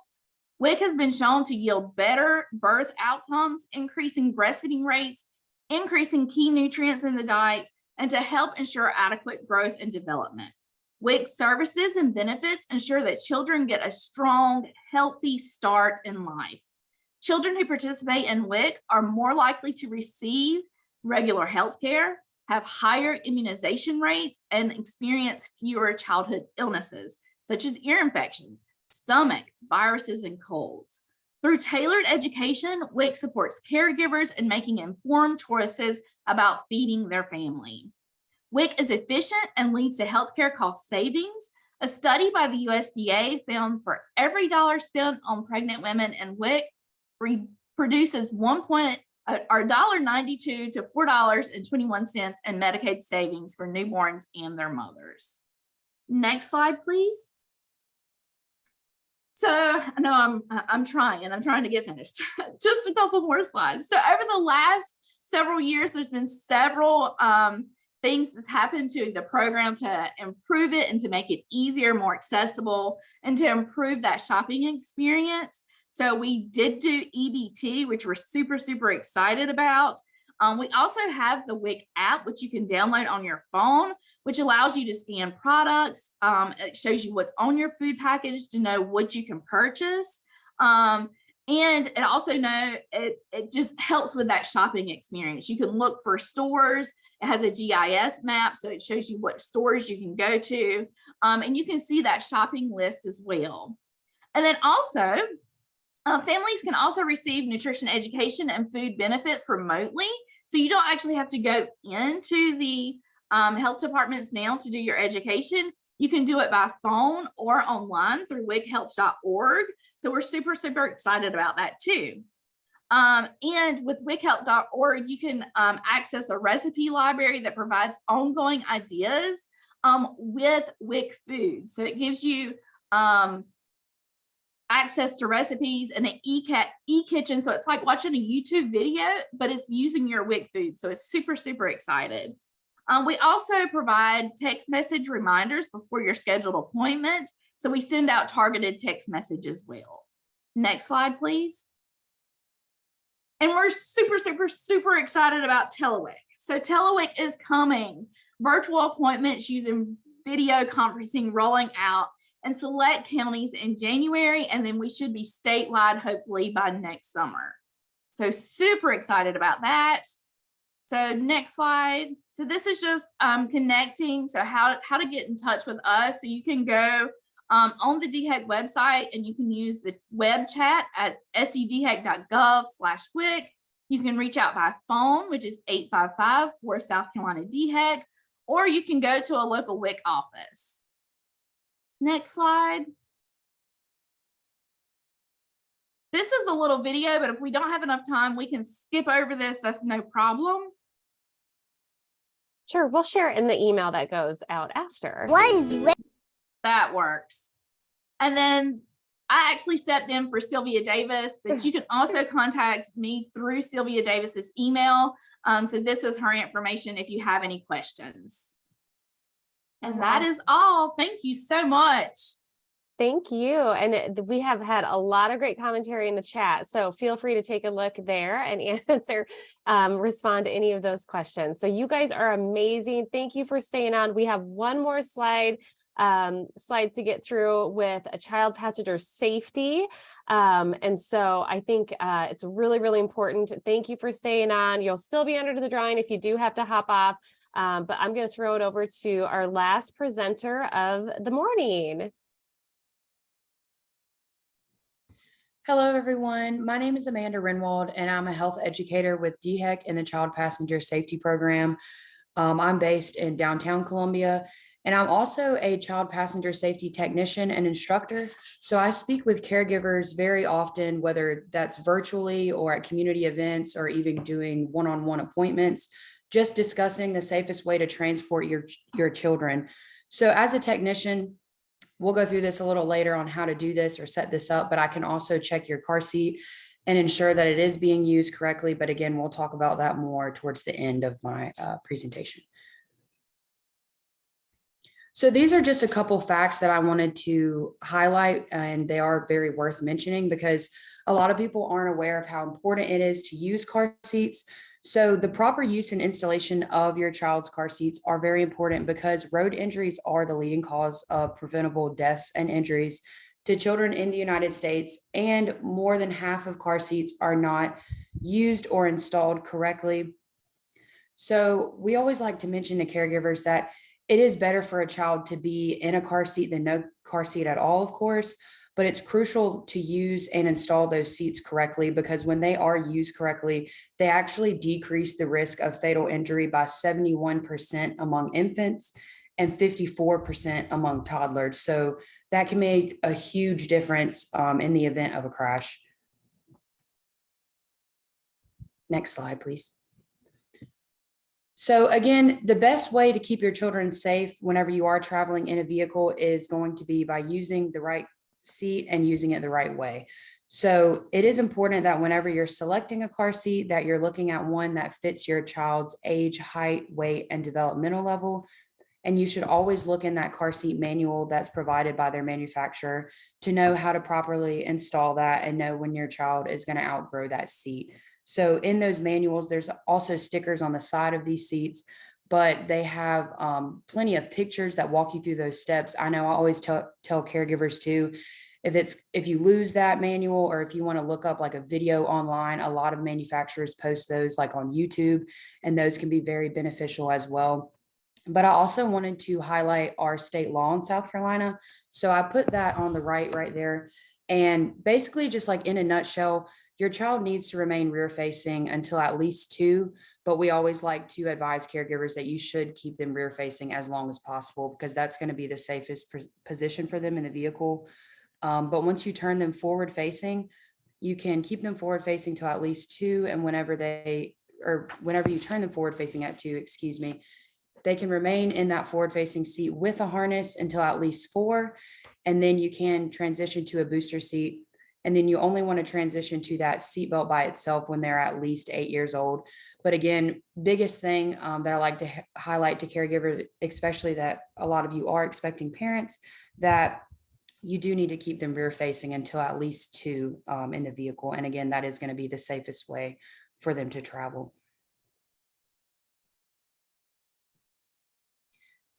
Like I mentioned earlier, we have on our website right here, this is probably one of the most important things that I like to highlight whenever I give presentations is our website, southcarolinadhec.gov/car seats. If all of you want to write that down, of course, you can email me or contact me if you ever have any questions. But if you are interested in getting your car seat checked, we have a list of inspection stations that whenever you actually click on this website or go to this website, it takes you to that list directly.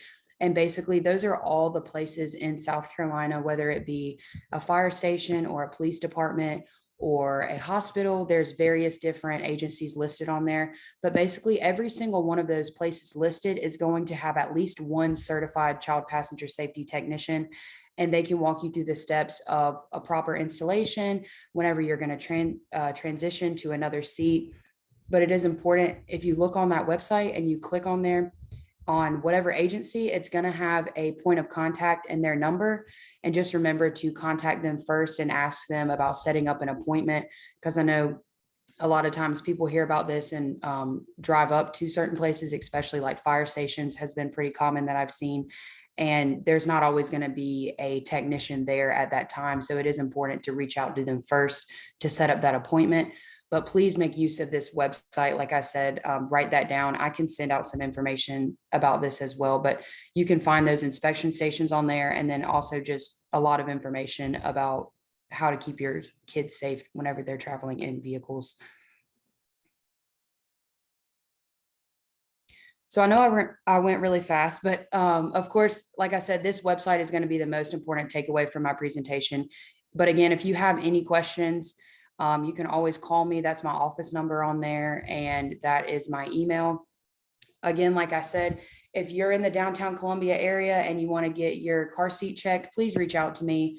I'm in the office a majority of the week, and I'd be happy to check your car seat with you and go over how to use that seat properly and how that harness is supposed to be secured on your child and everything.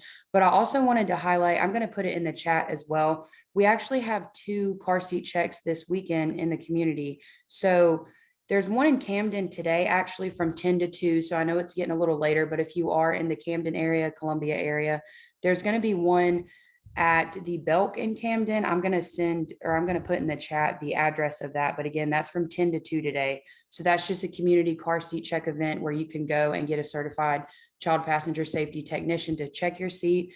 And then there's actually going to be one tomorrow that I'm going to be present at Adventure in downtown Columbia. And that one's going to be from 12 to 5. So there's plenty of time. If you have any time that you're free tomorrow, that usually takes no more than about 30 minutes. We do have to fill out some paperwork whenever we're going through that car seat check with you. But again, we will walk you through all the steps on how to use your car seat properly. So if you are interested in getting your car seat checked this weekend, please come out to those community events. But again, if you want to set up an appointment with me or another inspection station across the state, you can click on that website and then that'll take you directly to that list of inspection stations. But I hope you all have a great afternoon. Thank you for sticking around with us, and I appreciate you all coming today. Thanks, Amanda. If you have some time, there's some great questions in the chat. If you wouldn't mind answering them, that would be amazing as we kind of wrap up everything. There's also this milestones matter, track your child's milestones from age 2 months to 5 years. And we already went through these. So I'm going to jump to the ending slide to talk about the giveaways one more time, or Christine's going to. But let me just get that up here for you, Christine. All right. Yes, and thank you again so much for joining, guys. We're so happy to have you on. All right, so we did just want to plug real quick. We will be having another virtual baby shower in Spanish later this spring. And so keep an eye out on our social media and DHAC's social media for that. If you have any friends that are expecting that speak primarily Spanish. Let's see. And so just to reiterate from earlier, if in case you joined late, we will be giving away 10 pack and plays and 75 Amazon gift cards.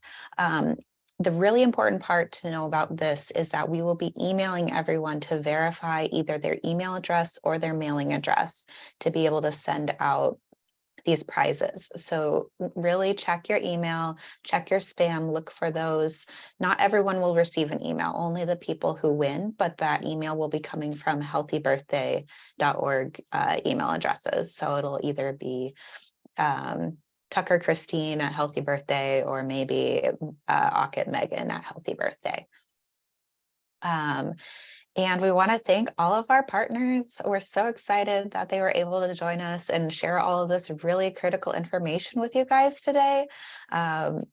Yes, so thankful for all of their wisdom that they've shared and also all of the great conversations that happened in the chat. It's great to see parents supporting parents.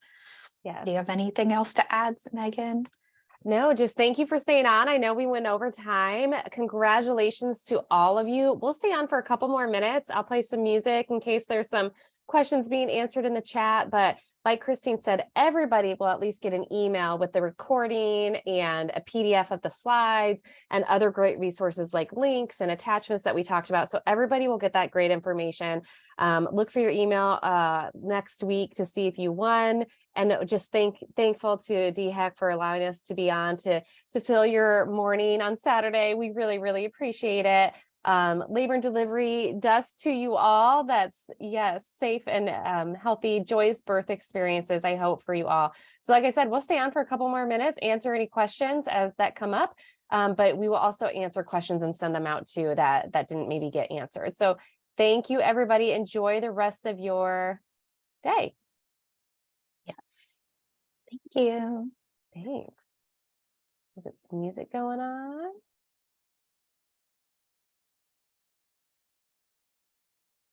Oh, somebody couldn't hear me. Shoot. Could you hear me, Christine? I could hear you fine.